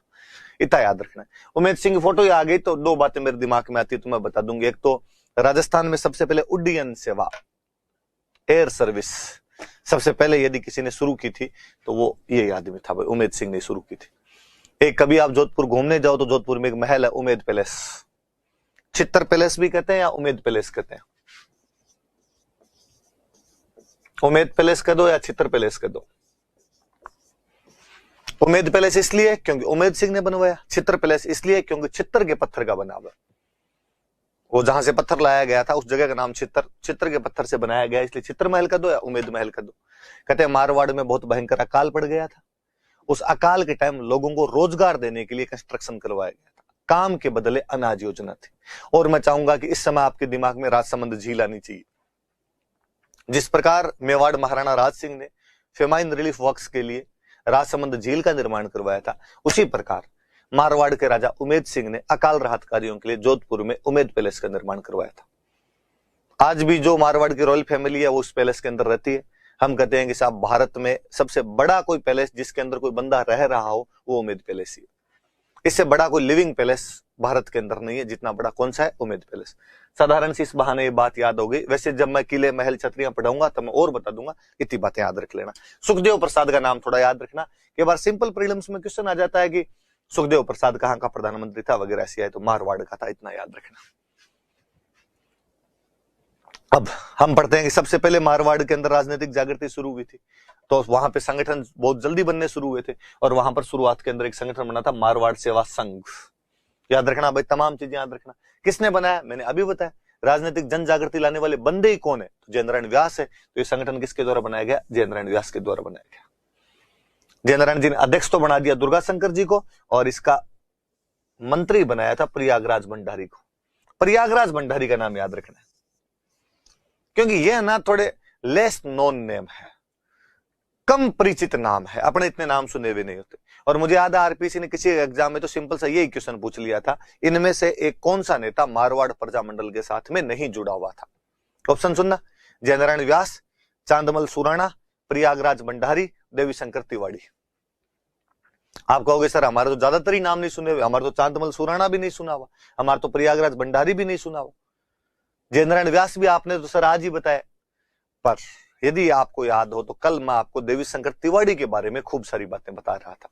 मैं कह रहा था देवी शंकर तिवाड़ी जो थे वो जयपुर प्रजामंडल के अध्यक्ष रहे थे, देवीशंकर तिवारी जो थे वो जयपुर में पहले गैर सरकारी मंत्री बनाए गए थे, जो किसी भी रियासत के पहले गैर सरकारी मंत्री थे राजस्थान में। हम और पढ़ रहे थे कि बाद में जब मंत्रिमंडल भी बना था तो उसमें भी देवीशंकर तिवारी को वापस ओत लिया गया था। मैंने बताया था देवीशंकर तिवारी ने 1943 में जमनालाल बजाज की याद में एक समाचार पत्र निकाला था लोकवाणी नाम का। तो अब जब इतनी बातें पता हो तो वह जो क्वेश्चन था वो क्वेश्चन हल हो जाना चाहिए था, और उसका उत्तर है वो देवीशंकर तिवारी हो जाता कि भाई उसके लिए प्रयागराज भंडारी का नाम याद हो नहीं हो, चांदमल सुराणा का नाम याद हो नहीं हो, पर देवीशंकर तिवारी को तो हम जानते हैं। हमें नहीं पता कि प्रयागराज भंडारी मारवाड़ में क्या करता था या चांदमल सुराणा ने मारवाड़ में क्या काम किया था, पर हम इतना जरूर जानते हैं कि देवीशंकर तिवारी का मारवाड़ से लेना देना नहीं है, क्योंकि देवीशंकर तिवारी के तो सारे काम जयपुर के अंदर हुए। तो ऐसे क्वेश्चनों के जवाब इस प्रकार भी दिए जा सकते हैं, पर फिर भी अगला कभी घुमा के यूं दे दे प्रयागराज भंडारी का संबंध कौन से प्रजामंडल के साथ रहा था, तो अपने याद रहे कि प्रयागराज भंडारी जोधपुर वालों के साथ में जुड़े हुए थे, जोधपुर में जनजागृति का काम किया था। कौन से संगठन के तहत, तो मारवाड़ सेवा संघ का एक संगठन था, उसके तहत ऐसा किया गया था। ये बात याद रख लेना। तो दो बातें याद रखना, बस ज्यादा तो ये याद रखना आप, ये तो मैंने आपको नाम याद दिलाने के लिए लिख दिए यहाँ पे, बाकी आप तो सिंपल याद रखना मारवाड़ सेवा संघ कब बनाया गया, 1920, किसके द्वारा बनाया गया, जय नारायण व्यास, खत्म। कोई बात याद नहीं करनी आपको। फिर याद ये करना है कि इस मारवाड़ सेवा संघ ने एक आंदोलन चलाया था, जिस आंदोलन का नाम है तोल आंदोलन। तोल आंदोलन नाम का एक आंदोलन चलाया था। क्या था तोल आंदोलन, ये मैं समझा देता हूं आपको, मैं वापस लिख दूं यहां पे।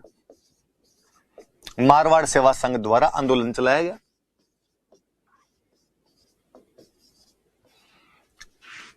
आंदोलन कौन सा, तोल आंदोलन।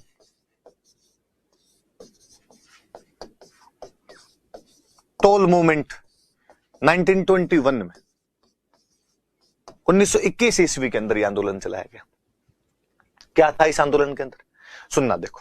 जैसे अब होता है 1 किलोग्राम, जैसे मैं लिख के समझा दूं आपको थोड़ा सा,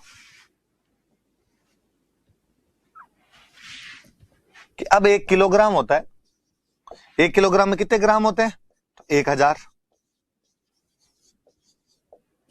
1000 ग्राम होते हैं।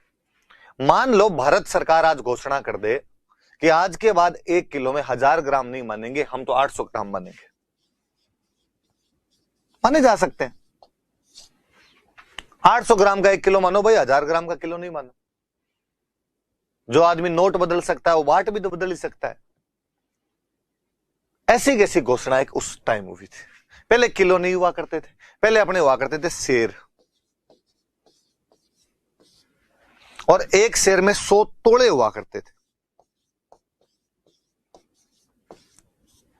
तो अपने राजस्थान में तो एक शेर में 100 तोड़े होते, और अंग्रेजों वाला जो भारत था उसमें एक शेर में 80 तोड़े होते।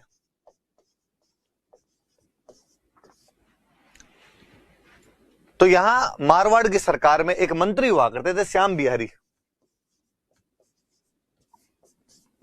और उस श्याम बिहारी ने कहा कि यार जब अंग्रेजों वाले भारत में, ब्रिटिश इंडिया में एक शेर में 80 तोड़े होते हैं, तो हम एक शेर में 100 तोड़े क्यों कर रखें, और अपने को भी एक शेर के अंदर 80 तोड़े ही कर देने चाहिए, 100 तोड़े नहीं करने चाहिए। तो मारवाड़ में एक शेर का वजन घटा दिया गया था, वेट ऑफ 1 शेर जो था वो रिड्यूस कर दिया गया था, और 100 तोड़े की जगह पे कितने तोड़े का कर दिया गया था, 80 तोड़े का। इस बात के खिलाफ जो आंदोलन चलाया गया, उस आंदोलन का नाम क्या है, तोल आंदोलन। ये तोल आंदोलन जिस संगठन द्वारा चलाया गया वो संगठन कौन सा है, मारवाड़ सेवा संघ। नारे लगते थे, श्याम बिहारी कच्चा, मारवाड़ का तोल पक्का।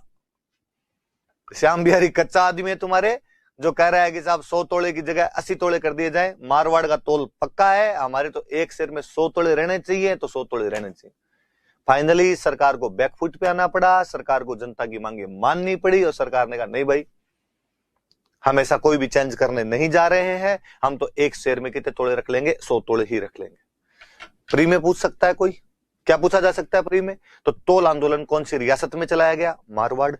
तोल आंदोलन कौन से संगठन द्वारा चलाया गया, मारवाड़ सेवा संघ। इसके तहत क्या परिवर्तन किए गए थे, एक शेर में 100 तोड़े के स्थान पर 80 तोड़े कर दिए गए थे। रिजल्ट क्या रहा, तो एज इट इज स्थिति को मेंटेन करना पड़ गया था। श्याम बिहारी नाम के राजस्व सदस्य की सिफारिश पर ऐसा किया गया था। मेंस में पूछ सकते हैं आपसे 15 शब्दों में तोल आंदोलन के बारे में आप क्या जानते हैं, आप लिखिए। 1921 ईस्वी में मारवाड़ रियासत में मारवाड़ सेवा संघ द्वारा तोल आंदोलन चलाया गया, क्योंकि मारवाड़ रियासत में एक शेर में 100 तोड़े के स्थान पर 80 तोड़े कर दिए गए थे, परंतु सरकार को अपने कदम वापस खींचने पड़े। तो आप प्री में भी इसको यूज में ले सकते हैं, कोई मेंस के अंदर भी पूछ सकता है, तो सारी बातें याद रखना भाई। मैं वापस चलता हूं इस पे। मारवाड़ सेवा संघ 1920 में बन रहा है, जयनारायण व्यास बना रहे हैं, यही याद रखना अपने तो। और इसने एक आंदोलन चलाया, तोल आंदोलन। तोल आंदोलन किसने चलाया? मारवाड़ सेवा संघ ने। कब चलाया? 1921 में। क्या किया गया था? एक शेर में 100 तोड़े की जगह 80 तोड़े कर दिए गए थे। किसके कहने पे? श्याम बिहारी कहने पे। क्यों किया गया? क्योंकि ब्रिटिश इंडिया में ऐसा ही हुआ करता था और सरकार को क्या आना पड़ गया था? बैकफुट पे आना पड़ गया। खत्म बात। एक संगठन और था, मारवाड़ हितकारिणी सभा। लंबे टाइम तक यह संगठन भी रहा था। जब ये बना था शुरुआत में 1918 के अंदर ये संगठन बना था, तब शुरू में इसका नाम हुआ करता था मरुधर हितकारिणी सभा। मरुधर हितकारिणी सभा नाम से बनाया गया था। इनका नाम याद रखना है, चांदमल सुराणा। अभी देखो, मैंने क्वेश्चन भी बोला था तो मैंने कहा था कि इनमें से कौन नहीं था, तो मैंने ऑप्शन बोले थे जयनारायण व्यास, चांदमल सुराणा, प्रयागराज भंडारी और देवी शंकर तिवारी, जो मारवाड़ से जुड़ा हुआ नहीं था। तो चांदमल सुराणा तो जुड़े हुए इसका मतलब। और चांदमल सुराणा ने एक संगठन बना लिया, मरुधर हितकारिणी सभा 1918 में। पर इस संगठन ने भी कोई काम किया ही नहीं। जैसे जयपुर प्रजामंडल बना था 1931 में, पर प्रजामंडल ने कोई काम नहीं किया। फिर फाइनली 5 साल बाद में प्रजामंडल का पुनर्गठन करना पड़ गया था, रीऑर्गेनाइज करना पड़ गया था। एग्जैक्टली सेम ये भी 1918 में बना, इस संगठन ने कोई काम नहीं किया। 5 साल बाद इस संगठन को रीऑर्गेनाइज करना पड़ा, दोबारा करना पड़ा। फिर एक ही बंदा है यहाँ पे ले देंगे, जयनारायण व्यास। और जयनारायण व्यास ने 1923 में इसका पुनर्गठन किया और तब इसका नाम बदल के किया गया मारवाड़ हितकारिणी सभा। उधर 1931 में कर्पूर चंद पाटनी बनाते हैं, बजाज पुनर्गठन करते हैं। यहाँ 1918 में मारवाड़ हितकारिणी सभा चांदमल सुराणा बनाते हैं, जयनारायण व्यास उसका पुनर्गठन करते हैं। इसने भी 2-3 आंदोलन चलाए थे, 2-3 आंदोलन सीधे सीधे से याद रखने वाले। एक तो जो गाय भैंस ये जो पशु होते हैं, पहले इनके निर्यात पर रोक थी कि इनका एक्सपोर्ट नहीं किया जा सकता, मारवाड़ से बाहर इनको बेचा नहीं जा सकता। सरकार ने इनके एक्सपोर्ट पे रोक हटा दी, क्या इनको बाहर बेचा जा सकता है। बेचा जा सकता तो कोई खरीदार आएंगे, खरीदार आके किसी किसान को जरूरत पड़ेगी तो उससे ले जाएंगे। और भी हो सकता था, सेठ किसी में पैसे मांगता है किसान के अंदर और सेठ कह देगी तेरी गाय भैंस मेरे को दे दे। अब तो सेठ इसलिए गाय भैंस नहीं लेके जाता कि मैं करूंगा क्या, मेरे दूध निकालेगा कौन। और सेठ को पता हो कि बाहर बेच सकते, सेठ कहेगा बाहर बेच देंगे। पर अब सेठों को लगता है कि नहीं यार, गाय भैंस ले जाने का तो कोई मतलब ही नहीं है, क्योंकि बिकनी तो है नहीं, बाहर तो जाने नहीं देंगे। पर यदि ये रोक हटा दो कि बाहर जा सकती है, फिर तो आप सेठ ले जाएगा, बाहर भी बेच सकता है। किसान के पास सीधा सीधा कोई आगे का देख ले गाय भैंस बेच रहा है क्या, किसान बेच देगा उसको। जयनारायण व्यास ने कहा कि यूं किसान चक्कर में आगे बेच तो देंगे, पर इससे अपने दूध की, घी की, खाद की, इन सब की कमी हो जाएगी। और इस मारवाड़ हितकारिणी सभा ने वापस कहा सरकार को कि नहीं भाई, ये जो मादा पशुओं की निकासी पर आपने जो रोक हटाई है, इसके खिलाफ हम तो आंदोलन करें। एक खाद्यान्न के निर्यात के खिलाफ आंदोलन, फूड ग्रेन का भी एक्सपोर्ट नहीं कर सकते, कहने इसके एक्सपोर्ट पे भी रोक लगाओ, वरना तो अनाज बाहर वाले खरीद के ले जाएंगे और हमारे यहाँ अनाज की और कमी हो जाएगी। तो दोनों याद रखना भाई, मादा पशुओं के, गाय भैंस आदि जो पशु है, कैटल्स जो फीमेल कैटल्स है, इनके बाहर जाने पर रोक हटा दी गई थी। फूड ग्रेन्स है, इसके बाहर जाने पर रोक हटा दी गई थी। इन दोनों के खिलाफ वापस रोक लगवाने का काम कोई करता है तो मारवाड़ हितकारिणी सभा करती। दो तो सिंपल सी बात ही है। फिर एक क्या हुआ, जब अंग्रेजों का राज आ गया, अंग्रेजों की जब संधियां हो गई, तो अंग्रेजों ने इन राज्यों पे शुरुआत में तो संधियां की, संधियों में तो केवल इतना कहा, हम तो आपकी सुरक्षा करेंगे, आप हमें पैसे दे देना, हमारा एक आदमी आपके पास रहेगा जिसको रेजिडेंट कहेंगे। और धीरे धीरे अपने लोग और घुसाने शुरू किए और कहा यार तुम्हारा वित्त मंत्री इतना अच्छा नहीं, हम एक बंदा भेजे, इसको वित्त मंत्री बना दो। यार तुम्हारा एक गृह मंत्री भी इतना अच्छा काम नहीं करता, हम एक बंदा भेजे, इसको गृह मंत्री बना दो। धीरे धीरे अपने लोग घुसाने शुरू कर दिए। और जब उनके लोग घुसने शुरू हुए तो यहाँ के लोकल लोग तो आने बंदी हो गए। तो इस मारवाड़ हितकारिणी सभा ने यह भी मांग उठाई कि भाई लोकल लोग लिए जाएं, हमारे लोग लिए जाएं, नौकरियों का मारवाड़ीकरण किया जाए। नौकरियों में जब मारवाड़ी लोग ही नहीं आएंगे तो फिर मतलब ही क्या निकला उन नौकरियों का तो अपने आप के अंदर। तो ये बात भी याद रखना कि भाई इन्होंने नौकरियों के मारवाड़ीकरण की भी मांग की थी। आज भी हम ऐसी मांगे करते रहते हैं कि भाई हर एग्जाम में राजस्थान जी के ज्यादा पूछा जाए। क्यों राजस्थान जी के ज्यादा पूछेंगे तो क्या होगा, ताकि बाहर वाले यूपी, बिहार, गुजरात, महाराष्ट्र का कोई यहां पर आके एग्जाम ना दे पाए। वरना राजस्थान जी के कम पूछोगे, इंडियन जी के पूछोगे तो बाहर वाला कोई आके एग्जाम देगा, वो नौकरी लग जाएगा। तो हमारे टाबर कहां जाएंगे, हमारे लोग कहां जाएंगे नौकरी करने के लिए? नहीं साहब, ये गलत है। हमारे लोगों को ही हमारी नौकरियां ज्यादा मिलनी चाहिए, और इसलिए हमारे लोगों को ज्यादा लाने के लिए ये सब भी किया जाना चाहिए। उस समय भी लोग ऐसी मांग किया करते थे, संरक्षणवाद कर दो, प्रोटेक्शन है अपना अपना, सब लोग करते हैं। आप महाराष्ट्र का एग्जाम नहीं दे सकते क्योंकि उनके मराठी लैंग्वेज चाहिए, आप पंजाब का एग्जाम नहीं दे सकते क्योंकि वहां पर आपको पंजाबी लैंग्वेज चाहिए, आप गुजरात का एग्जाम नहीं दे सकते क्योंकि वहां पर आपको गुजराती लैंग्वेज चाहिए। सब राज्यों ने अपना अपना प्रोटेक्शन तो कर रखा है। इस मामले में अपने राजस्थान जरूर नाथी का बाड़ा है, कैसे कम से कम भाषा वाला बैरियर तो नहीं है। तो बाद में कहा जाता है भाई हर एग्जाम में यार अपनी जीके तो पूछ लो कम से कम ज्यादा यार। एग्जैक्टली ऐसे ही वो लोग उस टाइम मांग कर रहे थे कि नौकरियों का क्या किया जाना चाहिए, मारवाड़ीकरण किया जाना चाहिए। और मेरे तो बताया हुआ होगा एक बार, गंगा सिंह वाली बात तो मेरे साथ आपको बताई भी होगी कि बीकानेर के अंदर भी बाहर वाले खूब सारे आगे नौकरियां करने लग गए थे। बीकानेर में राजा थे गंगा सिंह जी, हमने पढ़ा था। तो गंगा सिंह जी के टाइम में बाहर वाले खूब सारे लोग आते और आके नौकरियां कर लेते। भाई पढ़े लिखे अपने लोग थोड़े कम पढ़े लिखे होते, ब्रिटिश इंडिया वाले थोड़े ज्यादा पढ़े लिखे थे, उनको नौकरियां ज्यादा मिलने लग गई। गंगा सिंह ने बीकानेर के अंदर एक जगह पड़ती है महाजन, हम आगे पढ़ेंगे महाजन किसान आंदोलन और पढ़ेंगे।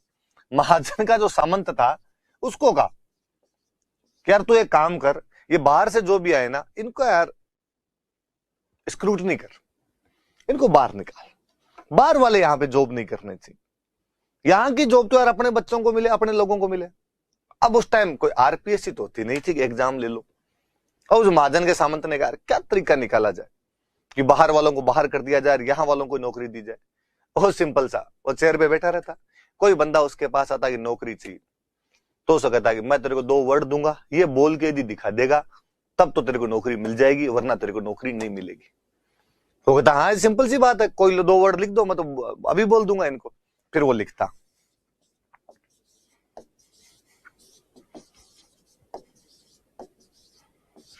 तो ये बोल के दिखा। ये टिपिकल अपने मारवाड़ी आदमी बोल सकता है, खड़ल खड़ल है ये अड़ा है, अड़ा है। मैंने कई बार इसकी बात बताई होगी। और खड़ल का मतलब होता है प्रवाह, फ्लो, बहना। कि अपने तो भाई बरसात आती है नाला बहता है, तो नाड़ो खड़ल खड़ल चले। बाहर वालों से ये बोला नहीं जाता, जीप पलटती नहीं, उनसे अड़ा बोला ही नहीं जाता, उनके लय ही होता है, काड़ू नहीं होता, कालू होता है। फिर वो कोई बाहर वाला था, वो इसको बोलता खलल खलल। अब इसका तो मीनिंग चेंज हो गया यार। इस खलल का मतलब तो है प्रवाह, फ्लो। इस खलल का मतलब है बाधा, ऑब्स्टेकल, बैरियर। और जैसे ही उसको खलल खलल बोलता, महाजन वाले सामंत को पता चल जाता ये बाहर का है, और वो कहता है भाई साहब तुम्हारी नौकरी में खलल उत्पन्न हो गई है, तुम अब नौकरी नहीं कर सकते। तो वो बात है, उन लोगों ने नौकरियों के बीकानेरीकरण का या मारवाड़ीकरण का प्रयास किया। इसी प्रकार यहाँ पर एक संगठन हुआ करता था और इसने भी मांग की कि नौकरियों का मारवाड़ीकरण किया जाए। संगठन का नाम मरुधर हितकारिणी सभा। कब बना? 1918। पुनर्गठन 1923। किसने किया? जयेंद्रन व्यास। नाम बदल के क्या किया? मारवाड़ी हितकारिणी सभा। 3 आंदोलन। हमारा अनाज भी बाहर मत भेजो, हमारे जो मादा पशु फीमेल कैटल्स है उनको भी बाहर मत भेजो, वरना हमारे दूध, घी, खाद, अनाज इनकी कमी हो जाएगी, और नौकरियों में हमारे लोग ज्यादा लिए जाए। 2 संगठन, मारवाड़ सेवा संघ, मारवाड़ हितकारिणी सभा। मारवाड़ सेवा संघ तोल आंदोलन चला रहा है, इसके 2-3 आंदोलन और। हालांकि सुखदेव प्रसाद ने जब ये देखा तो वो यूं जाड़ भींच के रह गया, उसने कहा यार ये क्या तरीका है, मेरी हर चीज के खिलाफ तुम आंदोलन कर रहे हो। और सुखदेव प्रसाद ने इस मारवाड़ हितकारिणी सभा को दबाने के लिए एक संगठन बनवा दिया था, राजभक्त हितकारिणी सभा। देख लो नाम से, वो राज के खिलाफ आंदोलन कर रही है, इसका तो नाम ही है कि हम तो राज के क्या है, भक्त। तो कोई ये भी पूछ ले कि भाई मारवाड़ हितकारिणी सभा को दबाने के लिए सुखदेव प्रसाद, जो कि उस समय प्रधानमंत्री हुआ करते थे, उनके द्वारा कौन सा संगठन स्थापित कर दिया गया था? तो राजभक्त हितकारिणी सभा बना दिया गया था। ये याद रख लेना एक बात। अब 1927 के अंदर बनी अखिल भारतीय देशी राज्य लोक परिषद। हम पढ़ रहे हैं कि अखिल भारतीय देशी राज्य लोक परिषद एक संगठन बना था, 1927 के अंदर बना था। 1928 के अंदर बन गया था आपके राजपुताना देशी राज्य लोक परिषद। अब जब ये मारवाड़ हितकारिणी सभा नहीं बनी हुई थी, मैं वापस एक बार पीछे जाऊं, मारवाड़ हितकारिणी सभा जब ये आंदोलन वगैरह चला रही थी, सरकार इसके खिलाफ वापस राजभक्त हितकारिणी सभा चला रही है, सुखदेव प्रसाद ने एक काम और किया। एक तो संगठन बना के इसके प्रभाव को कम करने की कोशिश की, एक इनके साथ जो नेता जुड़े हुए थे मारवाड़ हितकारिणी सभा के, उनको गिरफ्तार करने की कोशिश की। बड़ा नेता कौन? जयेंद्रन व्यास। तो इनका व्यास कौन गिरफ्तार किया जाए। कई नेताओं को तो वैसे पाबंद किया गया कि डेली थाने में आगे हाजिरी लगाओ, तुम ये आंदोलन वगैरह नहीं कर सकते, थाने में हाजिरी लगानी पड़ेगी। व्यास जी को लगा यार ये तो बेइज्जती है, गिरफ्तार कर लेंगे तो बेइज्जती, इस प्रकार यदि पाबंदी लगाई जाएगी तो बेइज्जती। तो कहते हैं व्यास जी 1927 में ब्यावर चले गए थे, कई दिन बीकानेर रहे थे, कई दिन पाली में गांव पड़ता है बगड़ी, वहां पर रहे थे, फाइनली चले गए ब्यावर। ब्यावर में उस टाइम एक बंदा रहा करता था, मणिलाल कोठारी। मणिलाल कोठारी गांधी जी वाले खास। मणिलाल कोठारी ब्यावर में क्या कर रहा है? दो काम कर रहा है। 1927 की बात है, राजस्थान सेवा संघ टूट रहा है, विजय सिंह पथिक और रामनारायण चौधरी में बन नहीं रही है। यह आजकल राजस्थान सेवा संघ का मुखिया है, राजस्थान सेवा संघ को यह संभाल रहा है, यही अखबार को संभाल रहा है। राजस्थान सेवा संघ का अखबार कौन सा? तरुण राजस्थान, अपना पढ़ाया हुआ, इसको संभाल रहा है। और मणिलाल कोठारी ने जब व्यास जी जैसा एनर्जेटिक बंदा देखा, इंटेलिजेंट बंदा देखा, तो उसने कहा वेरी गुड, तू यहां बहुत अच्छे आया और तू एक काम कर, ये अखबार तो तू संभाल ले अपने। और 1927 में ब्यावर से तरुण राजस्थान अखबार किसके जिम्मे दे दिया गया? जयनारायण व्यास के। वापस बात याद कर लेना, इस अखबार की तमाम बातें मेरी बताई हुई है कि अखबार नवीन राजस्थान नाम से था, बाद में तरुण राजस्थान नाम हुआ, विजय सिंह पथिक जुड़े हुए थे, रामनारायण चौधरी जुड़े हुए थे, शोभालाल गुप्त जुड़े हुए थे और जयनारायण व्यास जुड़े हुए थे। बातें याद कर लेना। शोभालाल गुप्त को तो इसके चक्कर में 2 साल की सजा और हुई थी, ये भी बताया हुआ। बाद में इससे जयनारायण व्यास जुड़ गए थे और वो इसको बाद में ब्यावर से निकालने लगे थे। कैसे क्या है वो आप समझ लो, देख लो कि 1927 में मणिलाल कोठारी ब्यावर में रहते थे, राजस्थान सेवा संघ और तरुण राजस्थान के मुखिया सर्वे सर्वा वो ही हुआ करते थे। व्यास जी 27 में उनके पास गए, मारवाड़ में जब पाबंदियां लगाई गई उनपे, तो व्यास जी ने तरुण राजस्थान का संपादन करना शुरू कर दिया था। और तरुण राजस्थान में बाकायदा एक वो कॉलम ही लिखने लग गए थे, खुद का एक कॉलम लिखते थे, वर्तमान मारवाड़। और इस कॉलम के अंदर मारवाड़ में क्या क्या कमी है वो बताया करते थे। तो एक तो इस अखबार में वर्तमान मारवाड़ी निकालते थे, एक और कहते हैं एक दिल्ली से पेपर निकलता था, प्रिंसली इंडिया। प्रिंसली इंडिया करके एक दिल्ली का पेपर था, इसमें भी व्यास जी ने एक लेख लिखा था, मारवाड़ में कुशासन, बैड गवर्नेंस, मारवाड़ राज्य में कुशासन नाम करके एक लेख लिखा था। और तरुण राजस्थान में तो एक दिल्ली का ही उनका, जब भी वो निकलता तो रेगुलर, दिल्ली क्या रेगुलर कॉलम का दो, वर्तमान मारवाड़ नाम का रेगुलर कॉलम तो व्यास जी का किस में निकलता था? तरुण राजस्थान में। वो उसके संपादक बन गए थे ब्यावर से। और उधर प्रिंसली इंडिया में उन्होंने मारवाड़ राज्य में कुशासन, बैड गवर्नेंस इन मारवाड़ स्टेट नाम का एक कॉलम छापा था, उसके अंदर एक लेख लिख के भेजा था। तो व्यास जी को अब यूं मतलब प्रांतीय स्तर पर, देश के स्तर पर लोग जानने लगे। और मैंने बताया था 1927 में अखिल भारतीय देसी राज्य लोक परिषद का गठन हुआ है। उसके गठन में भी इस बंदे का बड़ा जोरदार योगदान है। मणिलाल कोठारी जो थे ये उससे जुड़े हुए थे, बलवंतराय मेहता, मणिलाल कोठारी, इन्हीं लोगों ने वो अखिल भारतीय देसी राज्य लोक परिषद बनाई थी। कोठारी के खास हो रखे आजकल व्यास जी, इसलिए अखिल भारतीय देसी राज्य लोक परिषद जब बनी तो व्यास जी को भी उसका सदस्य बनाया गया था। जोधपुर से 2 मेंबर लिए गए थे, एक तो व्यास जी, एक कन्हैयालाल कलंतरी। याद कर लो, पहले भी 2 जगह नाम पड़ा हुआ है, अब देख लेना आप कहां का नाम, आप इंडेक्सिंग बनाने की कोशिश करना है, कन्हैयालाल कलंतरी का नाम आपने और कहां पढ़ा है। तो इन 2 को उसके अंदर लिया गया था, खूब सारे मेंबर लिए गए थे। मैंने बताया था अखिल भारतीय देसी राज्य लोक परिषद में विजय सिंह पथिक अपने उपाध्यक्ष थे, रामनारायण चौधरी अपने राजपुताना और मध्य भारत के सचिव थे। जोधपुर से 2 मेंबर थे, जयनारायण व्यास और कन्हैयालाल कलंतरी। बीकानेर से 2 मेंबर लिए गए थे, रामदेव पोद्दार और बालकिशन पोद्दार। कोटा से 2 मेंबर हुआ करते थे, ननूराम शर्मा और शंकरलाल शर्मा। करौली के एक मेंबर हुआ करते थे, त्रिलोक चंद माथुर। ऐसे करके खूब सारे मेंबर तो उसमें खूब ही लिए गए थे। व्यास जी को उसका मेंबर और बनाया गया, तो व्यास जी में और जोश, तो व्यास जी का लो। अब व्यास जी 1927 की अखिल भारतीय देसी राज्य लोक परिषद के सदस्य, 28 में अपने राजस्थान में राजपुताना देसी राज्य लोक परिषद बनी गई। व्यास जी ने 1929 में किया खुड़का और व्यास जी का हम बनाएंगे मारवाड़ देसी राज्य लोक परिषद। तो व्यास जी का एक संगठन और है, मारवाड़ देसी राज्य लोक परिषद। और उन्होंने कहा हम तो इसका अधिवेशन और करेंगे। तो अधिवेशन की बात हो रही है, साहब अधिवेशन करेंगे, पर अधिवेशन पे रोक लगा दी गई। 11-12 अक्टूबर 1929 को अधिवेशन करना चाहते थे। जोधपुर के राजा को पता चला कि साहब व्यास जी ने अधिवेशन करना चाहते। उसने कहा व्यास जी मैं टांगे तोड़ूंगा, इधर यदि मीटिंग वीटिंग करने की कोई कोशिश की गई देख लेना। और इनको गिरफ्तार और कर लिया गया। व्यास जी को, एक आनंदराज सुराणा थे उनको, एक भंवरलाल सर्राफ थे, इन सबको गिरफ्तार कर लिया और नागौर में इन पे एक ट्रायल कोर्ट बनाया गया। नागौर कोर्ट के अंदर इन पे मुकदमा चलाया गया। भंवरलाल सर्राफ गिरफ्तार हुए, नागौर की एक विशेष अदालत में स्पेशल कोर्ट बनाया गया, ट्रायल कोर्ट बनाया गया और इन पे मुकदमा चलाया। सजा हुई थी जयनारायण व्यास को 2.5 साल की, बाकी को 2-2 साल की इसके अंदर सजाएं और हुई थी। तो याद रखना कि मारवाड़ देसी राज्य लोक परिषद की स्थापना कब है? 1929। वैसे याद रखना 27 में अखिल भारतीय, 28 में राजपूताना, 29 में मारवाड़ देसी राज्य लोक परिषद जयनारायण व्यास ने बनाई थी।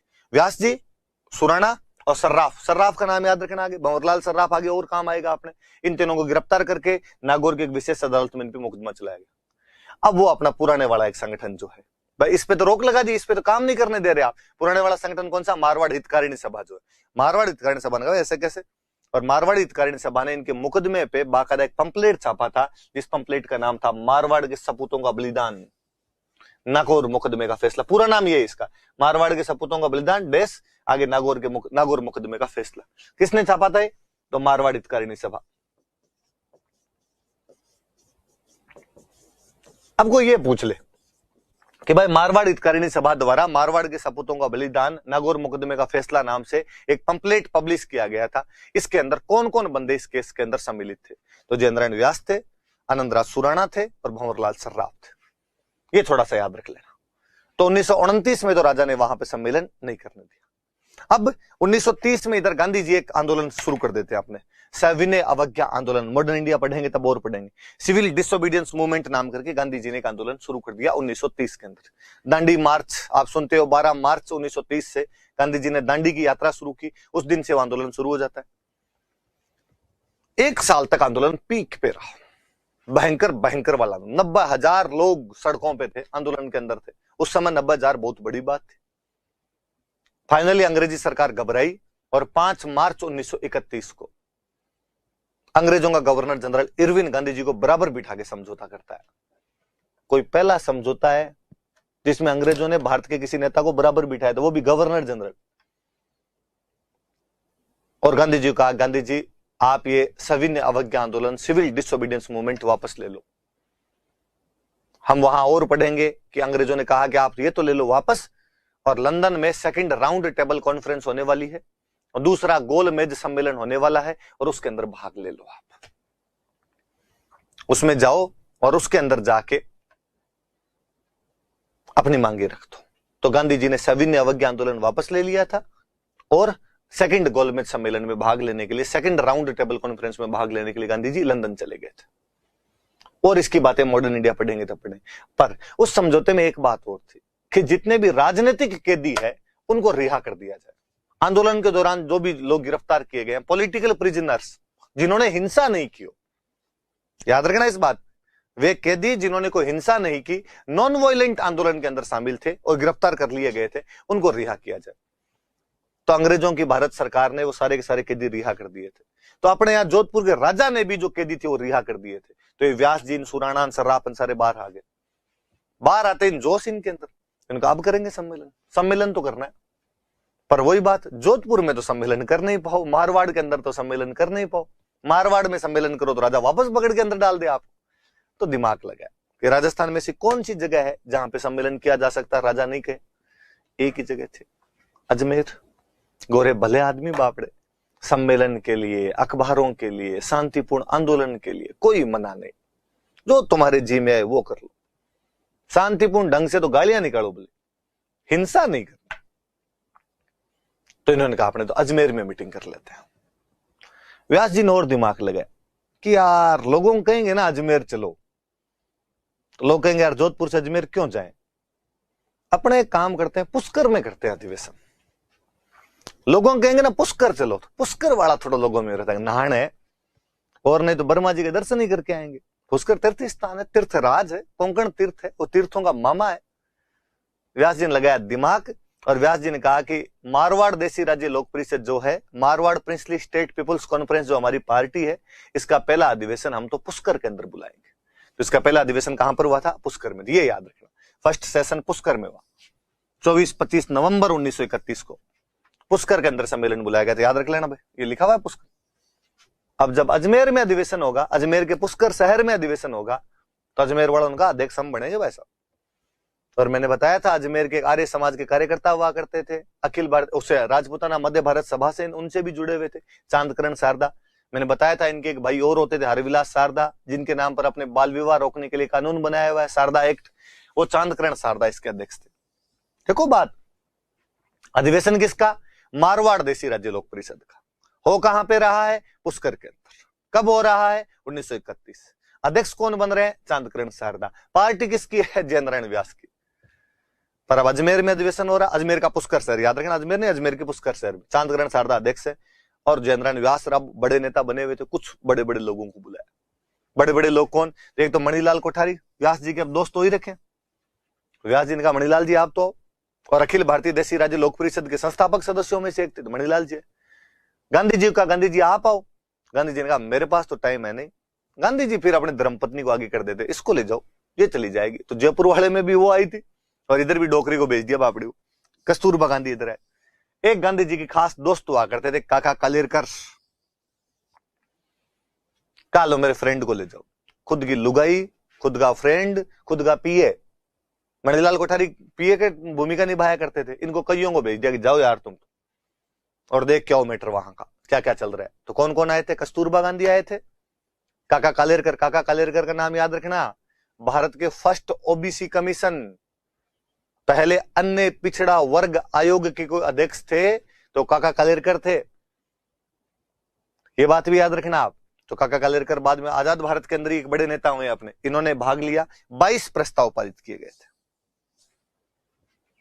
कितने प्रस्ताव पारित हुए? 22 प्रस्ताव इस अधिवेशन के अंदर पारित किए गए। तो इंपॉर्टेंट अधिवेशन है, इसकी सारी बातें याद रखना। पार्टियां खूब बनाई, फिर कहा यार कोई संगठन जो होता है उसमें जब तक युवाओं की भागीदारी ना हो मजा नहीं आता। हमने पढ़ा था उधर विजय सिंह पथिक ने भी उपरमाल सेवा समिति बनाई थी युवाओं के लिए। जय नारायण व्यास ने फिर एक पार्टी बनाई। यहां सारी पार्टियां जय नारायण व्यास ही बनाएंगे अपने, ये अपने काम, ठीक है, ज्यादा नाम याद नहीं करने। Marwar youth league, youth league नाम से पता चलता। सन याद रखना, मुझे याद है किसी एग्जाम के अंदर ये सन पूछा हुआ है, तारीख पूछी हुई 10 मई 1931 को जय नारायण व्यास ने अपने घर पे ही ये संगठन बनाया था। ये मत याद करना, मंत्री मंत्री आपके याद इतने ज्यादा नाम याद नहीं होंगे। भीमराज पुरोहित, मानमल जैन मत याद करना। इतना याद रखना कि मारवाड़ यूथ लीग किसके द्वारा बनाया गया? जय नारायण व्यास। कब बनाया गया? 10 मई 1931। कहां बनाया गया? अपने घर पे बनाया गया। युवाओं का तो शामिल होना जरूरी है भाई, बनता है अपने आप। सरकार ने कहा कि छोरों वाले संगठनों पर रोक लगाओ रे, हटाओ इस संगठन को। और सरकार इस पर रोक लगाने वाली थी, इतने बड़ों दिमाग लगाया। अच्छा युवकों का नहीं बनाने दे रहे, अपने नाम चेंज करो। अपने को तो हम तो बालकों का बना रहे हैं, छोटे छोटे। इस बार संगठन का नाम बदल के कर लिया बाल भारत सभा। सरकार उस पर रोक लगाने वाली थी तो इन्होंने मारवाड़ यूथ लीग को, सरकार ने रोक लगाई तो इन्होंने दूसरा संगठन बना लिया था, बाल भारत सभा नाम का एक संगठन बना लिया था। मारवाड़ यूथ लीग बड़ा संगठन रहा था इनका। इवन जो आपकी मारवाड़ हितकारिणी सभा हुआ करती थी, इस मारवाड़ हितकारिणी सभा का तो बाद में विलय किया गया था मारवाड़ यूथ लीग के अंदर, पर इन्होंने दूसरा बाल भारत सभा 1931 में बना ली। छगन राज चौपासनी वाला था। इनके बारे में एक बात याद रखना, छगन राज चौपासनी वाला की एक बात बताता हूं, सुनना, वापस सुनना। 1929 में कांग्रेस का एक अधिवेशन हुआ लाहौर। कांग्रेस का अधिवेशन कहां पे हुआ? लाहौर में। जवाहरलाल नेहरू पहली बार अध्यक्ष बनाए गए।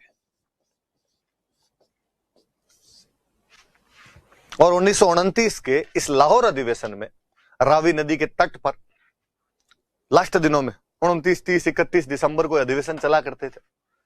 जवाहरलाल नेहरू ने अपना अध्यक्षीय भाषण दिया, पहली बार अध्यक्ष बने हुए, यंग एकदम अध्यक्ष बने हुए। और जवाहरलाल नेहरू ने कहा कि मैं आज इस रावी नदी के तट पर घोषणा करता हूं कि कांग्रेस अंग्रेजों से पूर्ण स्वराज, टोटल इंडिपेंडेंस की मांग करती है। पूरी आजादी चाहिए हमें और कुछ भी नहीं चाहिए, पूर्ण स्वराज। हम मॉडर्न इंडिया में और याद करेंगे कि कांग्रेस ने पहली बार पूर्ण स्वराज की मांग कौन से अधिवेशन के अंदर की थी? तो 1929 के लाहौर अधिवेशन के अंदर जवाहरलाल नेहरू ऐसी मांग करते हैं। और नेहरू जी ने कहा और अगले महीने के लास्ट संडे को हम आजादी का दिन मनाएंगे। दिसंबर में अधिवेशन हो रहा है, अगला महीना कौन सा? जनवरी। साल चेंज हो जाएगा 1930, लास्ट संडे पड़ रहा था 26 को। तो कहा 26 जनवरी 1930 को हम आजादी का दिन मनाएंगे। हम घोषणा करते हैं कि अंग्रेजों के साथ हमारा कोई लेना देना नहीं है, पूर्ण स्वराज की मांग कर रहे हैं, हम आजादी की घोषणा कर रहे हैं और 26 जनवरी को आजादी का दिन मनाएंगे। उसके बाद से जब तक भारत आजाद नहीं हो गया था, हर 26 जनवरी को हम आजादी का दिन मनाया करते थे। तो जब तक हम आजाद नहीं हुए थे तब तक हमारे आजादी का दिन कौन सा था? 26 जनवरी। 1930 से हमने ये मनाने शुरू कर दिए थे। ये तो लॉर्ड माउंटबेटन अपने को आजाद कर गया था 15 अगस्त। इसलिए बाद में आजादी का दिन 15 अगस्त करना पड़ा। पर फिर कहा यार 26 जनवरी का क्या दोष है, इतने सालों से, पिछले 16-17 सालों से तो हम 26 जनवरी को सेलिब्रेट करते आ रहे हैं। तो कहा चुप रहो और किसी को मत बताना, 26 जनवरी को हम अपना संविधान बनाएंगे। पर भाई साहब संविधान भी बन गया 26 नवंबर। अब 26 जनवरी तो फिर लावारिस। फिर कहा बस इस बात को यही दबा दो, हम संविधान लागू करेंगे, अपने संविधान लागू करेंगे 26 जनवरी को। तो फिर उस 26 जनवरी का देखो कितना इंपॉर्टेंस है कि हमने उस दिन लागू किया, उसको हम गणतंत्र दिवस या रिपब्लिक डे के रूप में मनाया। पहले हम 26 जनवरी को क्या मनाते थे, तो इंडिपेंडेंस डे मनाया करते थे। 1930 से मनाने शुरू किए, 1930, 1931, 1932। 1932 में इसी लड़के ने, छगनराज चौपासनी वाले ने, जोधपुर के अंदर ये आजादी का दिन मना दिया था और जोधपुर के अंदर भारत का झंडा फहरा दिया था। याद रखना, कोई पूछेगा कि 26 जनवरी 1932 को जोधपुर में भारतीय झंडा फहराने वाला नवयुवक कौन था, छगनराज चौपासनी वाला। जोधपुर के पास एक गांव है चौपासनी, वहां का रहने वाला था, नाम छगनराज था। चौपासनी का रहने वाला, इसलिए नाम क्या पड़ गया, छगनराज चौपासनी वाला। आपको लगता है क्या बड़ी बात है सर, फहरा लिया तो झंडा फहरा लिया? नहीं साहब, आप जोधपुर नाम के एक देश में भारत नाम के देश का झंडा नहीं फहरा सकते। उस समय जोधपुर भारत का पार्ट नहीं था। अपराध है दूसरे देश का झंडा फहराना, और उसमें भी तब कि जब जोधपुर अंग्रेजों का सहायक है, जोधपुर अंग्रेजों के साथ संधि है, और कांग्रेस का जो झंडा है वो अंग्रेजों की खिलाफत करता है, इसलिए ऐसे झंडे नहीं फहराए जा सकते थे। ऐसे झंडे फहराने वालों का जिगरा है उस टाइम के अंदर। वो किस बंदे ने दिखाया था, छगनराज चौपासनी वाला। दोनों बातें याद रखनी, एक तो झंडा फहराया था, एक इन्होंने एक संगठन बनाया था बाल भारत सभा। मारवाड़ यूथ लीग पे रोक लगाने वाले थे, इसलिए फटाफट इन्होंने दूसरा कौन सा बना लिया, बाल भारत सभा बना लिया था। बस फाइनली अब जाके प्रजामंडल है आपका। पहले मारवाड़ सेवा संघ, मारवाड़ हितकारिणी सभा, मारवाड़ देसी राज्य लोक परिषद, मारवाड़ यूथ लीग, बाल भारत सभा, अब प्रजामंडल। 1934 में प्रजामंडल बना था। सन याद रखना एक तो।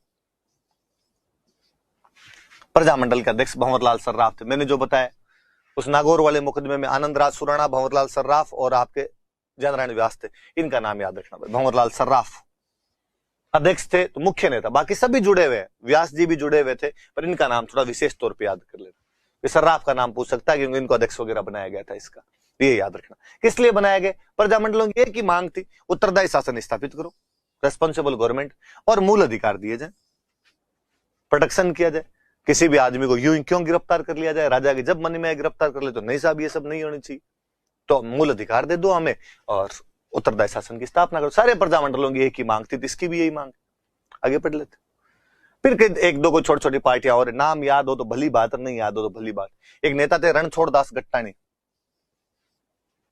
कांग्रेस बड़ी पार्टी थी, तो इन्होंने कहा मैं कांग्रेस वालों की सहायक एक पार्टी बना लूंगा, और कांग्रेस वालों की पार्टी बना ली, सिविल लिबर्टीज यूनियन, नागरिक स्वतंत्रता संघ। नागरिकों के अधिकारों की बात कर रहे हैं तो लो पार्टी बना दो, नागरिक स्वतंत्रता संघ, 1936 में। और कहा ये पार्टी, कहा हम तो कांग्रेस के साथ जुड़े हुए। अरे तुम्हारे प्रजामंडल चल रहा है ना, ना हम कांग्रेस को ही मानेंगे। ये रणछोड़ दास गट्टाणी एक पार्टी और बना रहे हैं। ये काम की बात, अगले काम की बात याद करना। 1927 में अखिल भारतीय देशी राज्य लोक परिषद बनी। उस अखिल भारतीय देशी राज्य लोक परिषद या all Indian princely states people's conference जो थी, 1936 में उसका एक सम्मेलन हुआ कराची के अंदर, उसका एक सम्मेलन हुआ, ये याद करना। इसमें अपने जोधपुर वाले जयनारायण व्यास को बनाया गया महामंत्री। बड़ी बात है, जोधपुर का जयनारायण व्यास पूरे भारत की एक पार्टी, अखिल भारतीय देशी राज्य लोक परिषद के कराची अधिवेशन में पूरे भारत के महामंत्री बन रहे हैं। बड़ी बात हुई भाई। ये बात जोधपुर के राजा को पता चली, और जोधपुर के राजा ने जयनारायण व्यास के जोधपुर आने पर प्रतिबंध लगाया। अच्छा, व्यास जी जोधपुर से जाके बड़ी फड़फड़ करते हैं, मतलब यूं कराची में जाके महामंत्री बनोगे, हमारे खिलाफ और बोलोगे, तो जोधपुर आके दिखाओ। देखे, जोधपुर नहीं आ सकते आप। व्यास जी को पता था जोधपुर जाते तो गिरफ्तार कर लेगी सरकार। व्यास जी जोधपुर आए नहीं, व्यास जी चले गए थे इधर से बॉम्बे, और बॉम्बे में एक अखबार निकालना शुरू कर दिया था, अखंड भारत। कौन सा अखबार निकालना शुरू कर दिया था? हिंदी के अंदर एक न्यूज़पेपर निकालना शुरू कर दिया था, अखंड भारत नाम करके। कहां से निकालते थे? बॉम्बे से। कब निकालना शुरू किया?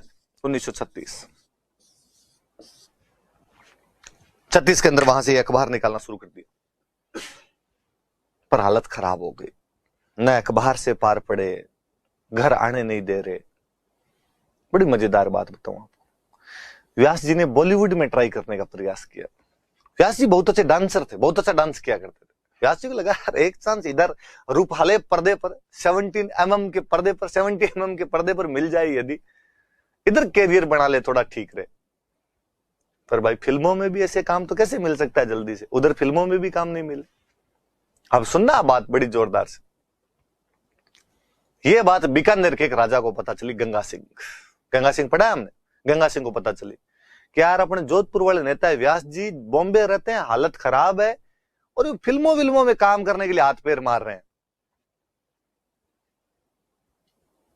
गंगा सिंह ने पहले तो व्यास जी को लेटर भेजा कि व्यास जी पैसे वैसे चाहिए तो शर्म मत करना, बता देना, आप तो मैं भेज दूंगा, कोई बात नहीं, मुझे पता है आप राजाओं को गालियां निकालते हो, हमारे खिलाफ बोलते हो, दुश्मनी अपनी जगह है,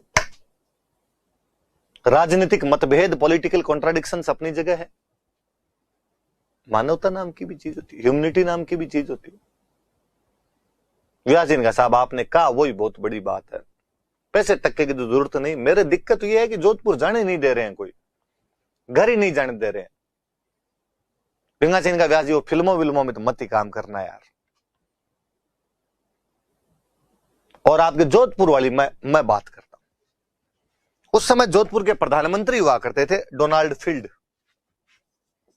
अंग्रेज था, एक प्रधानमंत्री था। गंगा सिंह ने 1937 में डोनाल्ड फील्ड को लेटर लिखा और डोनाल्ड फील्ड को लेटर लिखेगा कि पीएम डोनाल्ड फील्ड साहब, मैं इस बात को समझता हूं जयनारायण व्यास राज्य के खिलाफ बोलता है, राज्य की नीतियों की आलोचना करता है, पर फिर भी मेरा आग्रह है आपसे कि बंदे को घर तो आने दिया जाए। मतभेद अपनी जगह पर रहेंगे, पर किसी आदमी को ऐसे भी टॉर्चर नहीं करना कि घर भी नहीं आ पाए, और प्लीज आप इस आदमी को घर तो आने दो। बाद में जोधपुर वालों ने भी बात मान ली और व्यास जी के जोधपुर आने पे जो पाबंदी लगी हुई थी वो हटवा दी थी। याद रखना 1936 में अखिल भारतीय देशी राज्य लोक परिषद का कराची में अधिवेशन हुआ है, व्यास जी पूरे भारत के महामंत्री बने हैं, जोधपुर राज्य ने उनकी एंट्री बैन कर दी है, व्यास जी बॉम्बे जाके अखंड भारत निकालने लग गए हैं, हालत खराब हो गई है, इकोनॉमिक कंडीशन खराब चल रही है। बीकानेर का राजा गंगा सिंह जोधपुर के प्रधानमंत्री डोनाल्ड फील्ड को 1937 में लेटर लिखता है और लेटर लिख के इस रोक को हटवाता है। पर एक अच्छा क्वेश्चन है, मैंने खूब सारे लोगों से इंटरव्यू में क्वेश्चन पूछा जाता हुआ देखा है कि व्यास जी की एंट्री जब जोधपुर में बैन कर दी गई थी तो राजस्थान का कौन सा राजा इसे लेटर लिख के उसकी एंट्री को हटवाने की कोशिश करता है। बीकानेर का राजा गंगा सिंह है, लेटर किसको लिख रहा है, तो जोधपुर के प्रधानमंत्री डोनाल्ड फील्ड को वो लेटर लिख रहा है। आगे बढ़ते हैं। ये रणछोड़ दास गट्टा ने, इनका काम पार्टियां बनाना है जी, पहले ये बना ली एक नागरिक स्वतंत्रता संघ, जीव नहीं भरा आदमी का, एक और बना ली मारवाड़ लोक परिषद बना लो, अपने नाम याद कर लेना, कोई ज्यादा बड़ी बात तो है नहीं, तो मारवाड़ लोक परिषद बना ली थी। ये मारवाड़ लोक परिषद बनाई तो वापस सरकार ने एक बना दी राजभक्त देश हितकारिणी सभा, सरकार की तरफ से एक वकील साहब थे गणेश दास बोरा, उनका सब भली बात है, ये तुम कई लोक परिषद बना रहे हो, इनमें कुछ ही नहीं पड़ा, अपना राज्य सबसे अच्छा है, अपने राजा से बढ़िया कोई राजा नहीं है, वकील साहब खुद कर रहे हैं इस बात को, तो वकील साहब ने बना ली थी राजभक्त देश हितकारिणी सभा। नाम से पता चलता है कि सरकार के पक्ष में बनी होगी, तो याद रखना है इसके खिलाफ ये पार्टी खड़ी कर दी गई थी। याद रहे तो भली बात, नहीं याद रहे तो कोई बड़ी बात नहीं। 1942 में भारत छोड़ो आंदोलन चला गांधी जी का, इन्होंने कहा भाई हमें भी भाग लेना इस भारत छोड़ो आंदोलन में। जब भारत छोड़ो आंदोलन चलने की बात आई, लगा कि ये लोग भी भाग ले सकते हैं, सबको गिरफ्तार किया गया। व्यास जी को तो पकड़ के सिवाना किले में हाउस अरेस्ट कर दिया गया, इनको तो सिवाना किले के अंदर रखा जाए, और बाकी सारे नेताओं को जालोर किले के अंदर, बाकी जितने नेता थे इनको कहा आपको जालोर के किले में बंद किया जाता है, इनको जालोर के किले में कर दिया था। इतना याद रख लेना बस थोड़ा सा कि कहां किसको गिरफ्तार किया गया था, व्यास जी को सिवाना में, बाकी सबको जालोर। बातें बड़ी बड़ी तो इतनी थी सीधे सीधे से। ये थोड़े से याद रखनी है कि जोधपुर में कौन बड़े बड़े नेता आए थे, इनमें भी मुझे लगता है सब ज्यादा तो ये याद रखना, सुभाष चंद्र बोस। सुभाष चंद्र बोस जोधपुर आके गए थे, इस घटना ने जोधपुर में बड़ा यूं प्रभाव डाला था। अपने बर्थडे वाले दिन हो रहे थे, सुभाष का बर्थडे है 23 जनवरी 1938 को आए थे, और जोधपुर में एक जगह पड़ती है गिरदी कोट, इस गिरदी कोर्ट के अंदर एक सभा को संबोधित करके गए थे। पहले ऊपर वैसे नाम तो सभी देख लेना, पट्टाभी सीतारामैया, ये अखिल भारतीय देसी राज्य लोक परिषद के अध्यक्ष हुआ करते थे 1936 में, तो ये आके गए थे। भूलाभाई देसाई एक बड़े वकील साहब हुआ करते थे, ये आके गए थे। सुभाष आए थे। नेहरू जी की बहन हुआ करते थे विजय लक्ष्मी पंडित, ये आके गए थे। विजय लक्ष्मी पंडित के बारे में तो आप और सर्च मारना, खूब सारी जानकारियां मिलेगी। मैं अगले लाइव में आपसे पूछूंगा विजय लक्ष्मी पंडित के बारे में कि आपने क्या जाना है, इसके बारे में क्या नहीं जाना है। पंडित द्वारकानाथ कचरू और ये आपके सारंगधर व्यास आके गए थे। नेहरू जी खुद आए थे 45 में, और नेहरू जी आए थे वो तो आगे इसके अंदर फोटो है, मैं आपको दिखाऊंगा। आप तो बेसिकली अपने सुभाष वाला याद रखना, बर्थडे के अवसर पे आए थे, गिरदी कोर्ट के अंदर एक सभा को संबोधित करके गए थे सुभाष। ये याद रखने वाली है। जोधपुर के प्रजामंडल ने 2 दिवस मनाए थे 1936 में, दोनों सन याद रखना, तारीख याद नहीं करनी इनकी। 36 में एक दिवस मनाया था कृष्णा दिवस, एक मनाया था शिक्षा दिवस। नॉर्मल समझ लो मेरी, कृष्णा दिवस मनाया गया था बॉम्बे में, शिक्षा दिवस मनाया गया था जोधपुर में। सीधे सीधे याद रखना है, पूछे हुए क्वेश्चन है, वापस कोई पूछ लेगा। जोधपुर में कृष्णा नाम की एक लड़की का किडनैप हो गया था। राजा की तरफ से कोई अच्छी कार्रवाई नहीं की जा रही थी कि किडनैपर्स को पकड़ा जा सके, इसलिए जो मारवाड़ी बणिये बॉम्बे में रहा करते थे, उन्होंने इसके खिलाफ आंदोलन चलाया था कि कृष्णा नाम की लड़की को जल्दी से जल्दी सकुशल बरामद किया जाए, उसके घर वालों तक पहुंचाया जाए और उसके किडनैपर्स को गिरफ्तार करके कड़ी से कड़ी सजा दी जाए। इसलिए उस कृष्णा नाम की लड़की के लिए जो दिवस मनाए गए थे उनका नाम कृष्णा दिवस था। ऐसा बॉम्बे के अंदर उन लोगों ने किया था, 1936 में किया था, 1937 में किया था। जोधपुर में भी लोगों ने एक आंदोलन और चलाया। जोधपुर में स्कूल की शिक्षा की फीस बढ़ा दी गई थी, तो जो फीस बढ़ा दी थी उस फीस वृद्धि को वापस कम करवाने के लिए इन लोगों ने जो आंदोलन चलाया था वो शिक्षा दिवस है। उसके लिए शिक्षा दिवस 21 जून को शिक्षा दिवस मनाया गया था। तारीख याद नहीं रखनी, दोनों में सन याद रखना है। फीस बढ़ा दी उसके खिलाफ जो चला वो तो शिक्षा दिवस है, मनाए गए जो दिवस मनाए गए। कृष्णा कुमारी नाम की लड़की के किडनैप के विरुद्ध जो किया गया वो कृष्णा दिवस है, वो बॉम्बे में, ये जोधपुर में। ये पक्के पक्के याद रखना, ये इंपॉर्टेंट है। दोनों पूछे हुए क्वेश्चन है, कोई वापस उठा के पूछ लेगा। सिंपल पूछेंगे कृष्णा दिवस कौन से प्रजामंडल द्वारा मनाया गया था, शिक्षा दिवस कौन से प्रजामंडल द्वारा मनाया गया था। टफ से टफ कोई चीज आएगी तो ज्यादा से ज्यादा आपके सन पूछ लेंगे। समाचार पत्र थोड़े याद रख लेना। तरणु राजस्थान मैंने आपको बता ही दिया, 1927 में। बाद में ब्यावर से व्यास जी निकालना शुरू किया था, पहले निकल ही रहा था ये, एक बार तो अपने सारी बातें जानते ही। व्यास जी संबंधित बात ये है ही अपने। अखंड भारत मैंने आपको बताई 1936 में बॉम्बे से निकालते थे। हिंदी का एक अखबार था, वो भी ऊपर वाला हिंदी का था। आंगी बाण 1932 में ब्यावर से निकालना शुरू किया था, ये राजस्थानी का अखबार था, और राजस्थानी का पहला पॉलिटिकल न्यूज़पेपर था, फर्स्ट पॉलिटिकल न्यूज़पेपर इन राजस्थानी लैंग्वेज, तो आंगी बाण था 1932। व्यास जी के अखबार है सारे के सारे। पीप ये इंग्लिश में था, ये व्यास जी दिल्ली से निकालते थे। तो सारे ऊपर वाले चारों अखबार व्यास जी से संबंधित है। एक अखबार है लोक सुधार, बहुत बड़े एक नेता हुए बलदेव राम मिर्धा, ये मिर्धा जी का अखबार है।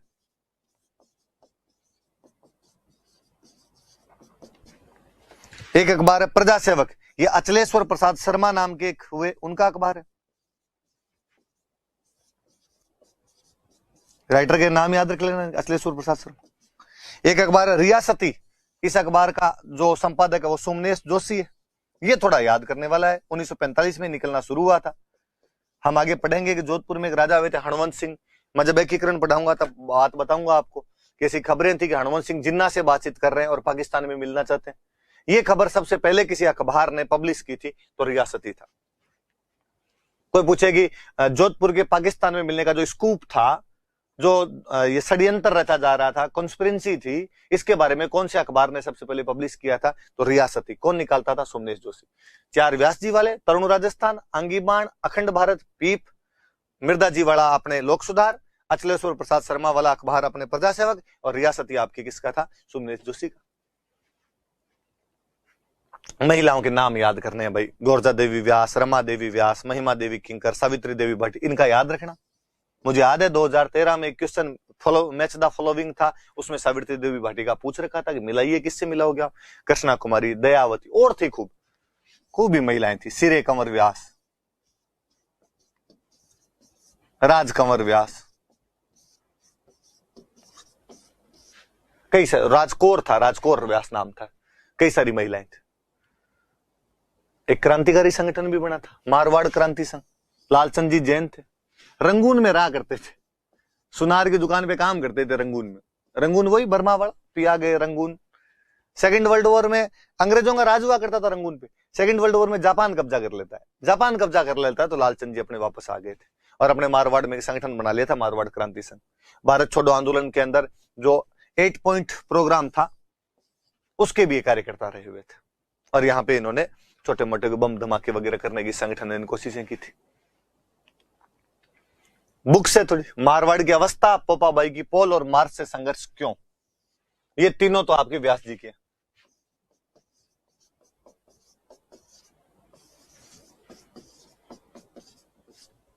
व्यास जी के आपके। मारवाड़ की अवस्था कि भाई मारवाड़ की अवस्था खराब ही है, राज मारवाड़ का खराब है। कैसा राज है? जैसा राज पोपाबाई का था। और अपने राजस्थान के अंदर एक खराब राज के लिए ये उदाहरण दिया जाता है। कोई पोपाबाई नाम की महिला का राज रहा होगा, उसका राज अच्छा नहीं रहा होगा, इसलिए आज भी कोई खराब राज होता है भाई रे पोपाबाई को राज है। तो उन्होंने कहा कि भाई राज ऐसा है जैसे पोपाबाई की पोल मच रखी हो, हमारे तो कोई है नहीं। एक है मार्च से संघर्ष क्यों। तो 1948 के आसपास में यहाँ पे सत्याग्रह करने वाले थे लोग, मार्च से सत्याग्रह करने वाले थे। लोगों को समझाया था मार्च से क्यों करना चाहते हैं, क्या कंडीशन है उसके बारे में। हालांकि बाद में इन्होंने वो रोक दिया था। कहते हैं 1948 में जब ये सत्याग्रह शुरू करने वाले थे उसी टाइम पाकिस्तान ने जैसलमेर पे अटैक कर दिया था और पाकिस्तान चाहता था कि जैसलमेर को अपने कब्जे के अंदर ले ले। जैसे उसने कश्मीर पे अटैक किया था वैसे जैसलमेर पे कर दिया था। पर तब जोधपुर के राजा ने अपनी आर्मी भेज दी थी और जोधपुर और जैसलमेर की आर्मी ने पाकिस्तान को वापस भगा दिया था। तो जब व्यास जी ने कहा कि भाई नहीं, जब एक बार युद्ध में फंसे हुए हैं तो अपने एक बार सरकार के खिलाफ आंदोलन नहीं कर, उधर तो अपने पाकिस्तान से लड़ रहे हैं और अपने अपने राजा के खिलाफ लड़े। ना साहब, इतने नुगरे नहीं हुए। एक बार देश पहले उधर वाला मैटर देख लिया जाए अपने। पर ये याद रखना, एक गरीबों की आवाज, ये गणेशी लाल व्यास हुआ करते थे, गीत वीत लिखा करते थे, इनका ही। दो प्रजामंडल से जुड़ी हुई घटनाएं याद रखना। पाली के अंदर एक गांव पड़ता है चंडावल। 28 मार्च 1942 को यहां पर लोक परिषद वालों की एक मीटिंग हो रही थी और लोक परिषद वाली मीटिंग पर चंडावल का जो सामंत था उसने लाठीचार्ज करवा दिया था। 1 दर्जन के आसपास लोग इसके अंदर घायल हो गए थे। एक तो ये याद रख लेना। डाबड़ा नागौर के अंदर एक जगह पड़ती है, यहां पर ये प्रजामंडल वाले और किसानों की एक मीटिंग हो रही थी। मोतीराम जी नाम के किसान थे, इनके घर पर मीटिंग हो रही थी। डीडवाना का सामंत हुआ करता था और डीडवाना के सामंत ने यहां पे लाठीचार्ज करवा दिया था। इसमें कई किसान शहीद हो गए थे। एक प्रजामंडल के बड़े नेता इसके अंदर घायल हुए थे। उन नेता का नाम याद रखना, उनका नाम मथुरादास माथुर है। ये क्वेश्चन मुझे याद है 2012 नहीं, शायद 10 या 12 के मेंस में क्वेश्चन था। 15 शब्दों में लिखना डाबड़ा कांड से आप क्या समझते हैं। तारीख तक याद रखना, 13 मार्च 1947 को, मतलब आजादी से थोड़ा सा ही पहले। और नागौर के डाबड़ा नामक गांव में डीडवाना के सामंत द्वारा प्रजामंडल और किसानों की एक सभा जो कि मोतीराम जी नामक किसान के घर पर हो रही थी, लाठीचार्ज करवाया गया था। कई किसान शहीद हुए तथा प्रजामंडल के एक बड़े नेता मथुरादास माथुर जो थे वो इसके अंदर घायल हो गए थे। ये बात याद रख लेना। 2 कांड इससे जुड़े हुए थे, किसानों के आंदोलनों के कांड थे, इसलिए मैंने यहां बता दिया आपको। ये वो जो मैं बता रहा था कि 45 में जब नेहरू जी आए थे तो ये एक वो पार्टी का फोटो है, गार्डन पार्टी है। नेहरू जी, उमेद सिंह राजा है तो राजा उमेद सिंह यहां पर बैठे हुए हैं, ये यहां पर नेहरू जी बैठे हुए हैं और ये इंदिरा गांधी चाय बना रहे हैं, चाय रखी हुई सर्व कर रहे हैं राजा को और अपने पापा को। इंदिरा गांधी चाय सर्व कर रही है। इधर ये जो मुड्डे पे बैठे हुए, ये तो टेबल पे बैठे हुए, ये जो मुड्डे पे बैठे हुए ये इधर आपके द्वारिका प्रसाद पुरोहित है। ये द्वारिका प्रसाद पुरोहित उस समय जोधपुर नगर पालिका के चेयरमैन हुआ करते थे। द्वारिका दास पुरोहित है शायद, या द्वारिका प्रसाद ही है, हाँ इसमें लिखा हुआ भी होगा नीचे, द्वारिका दास, सॉरी द्वारिका दास पुरोहित। ये इसके अंदर इधर साइड में बैठे लिखा हुआ भी। चित्र में प्रियदर्शनी इंदिरा जी चाय बनाती हुई, इंदिरा जी के बाईं और महाराजा उमेद सिंह और पंडित नेहरू के बाईं और मुड्डे पर द्वारिकादास पुरोहित बैठे हुए। इस पार्टी में जैनरानी व्यास और मारवाड़ लोक परिषद के अन्य कार्यकर्ता भी शामिल हुए। तो वो कहीं खड़े होंगे पीछे, इस भीड़ के अंदर अपने को दिख नहीं रहे। इवन इस पार्टी में थे तो शेख अब्दुल्ला भी, शेख अब्दुल्ला उस समय नेहरू जी के खास फ्रेंड हुआ करते थे, और शेख अब्दुल्ला भी इस पार्टी में आए थे। जो आपके फारूक अब्दुल्ला के पापा, उमर अब्दुल्ला के दादाजी, उन्होंने भी इस पार्टी के अंदर भाग लिया था। तो ये वो गार्डन पार्टी खूब ही फेमस रही थी। कहते इस समय जो उमेश सिंह जी थे, इन्होंने नेहरू जी को 25,000 रुपए का चंदा दिया था। नेहरू जी ने कहा था कांग्रेस के लिए थोड़ा चंदा वगैरह दिया जाए, तो उमेश सिंह जी ने कहा ले जाओ, ठीक है साहब, 25,000 रुपए का चंदा दिया था। तो ये गार्डन पार्टी याद रखना थोड़ी सी अपने आप में, कि भाई कौन सा प्रधानमंत्री या कौन सा नेता बड़ा आया था जो गार्डन पार्टी दी गई थी। और तो क्या है इसमें, एक बात और बता दूं मैं, इसमें नहीं आई क्या, एक नेता याद हो रखना, बाल मुकुंद बिस्सा, इनका नाम थोड़ा सा याद रखना। बाल मुकुंद बिस्सा पीलवा नाम के गांव के रहने वाले थे। प्रजामंडल की गतिविधियों में भाग लेते हैं, इसलिए गिरफ्तार कर लिए जाते हैं सरकार द्वारा। जेल के अंदर भूख हड़ताल करते हैं कि भाई हमें अच्छा खाना वगैरह नहीं मिलता, राजनीतिक कैदियों के समान हमें जो अच्छी सुविधाएं नहीं मिलती। और भूख हड़ताल में ही 19 जून 1942 को मृत्यु हो जाती है। हम कहते हैं या तो एक भगत सिंह के दोस्त हुआ करते थे जतीन दास, वो भूख हड़ताल 64 दिन की भूख हड़ताल के बाद में शहीद होते हैं, या जो बाल मुकुंद बिस्सा थे ये भूख हड़ताल में शहीद होते हैं, ये जोधपुर जेल के अंदर शहीद होते हैं। और तो हम इनको कह सकते हैं कि राजस्थान के जतीन दास है। बंदा कांग्रेस की गतिविधियों से थोड़ा प्रभावित था ही, इसलिए जोधपुर में खादी की दुकान खोल रखी थी, जवाहर खादी भंडार। तो बाल मुकुंद बिस्सा के बारे में भी ध्यान रखना कि जेल में भूख हड़ताल से कौन शहीद हुआ था, तो कौन शहीद हुए थे, तो बाल मुकुंद बिस्सा। कब शहीद हुए थे, 19 जून 1942 को। इन्हें राजस्थान का क्या कहा जाता है, जतीन दास। कौन से गांव में पैदा हुए थे, पीलवा नाम के गांव में पैदा हुए थे। ये आपका मारवाड़ प्रजामंडल थोड़ा बड़ा है, थोड़े नाम ज्यादा है, थोड़े सुकून से याद करना, याद हो जाएंगे। Thank you.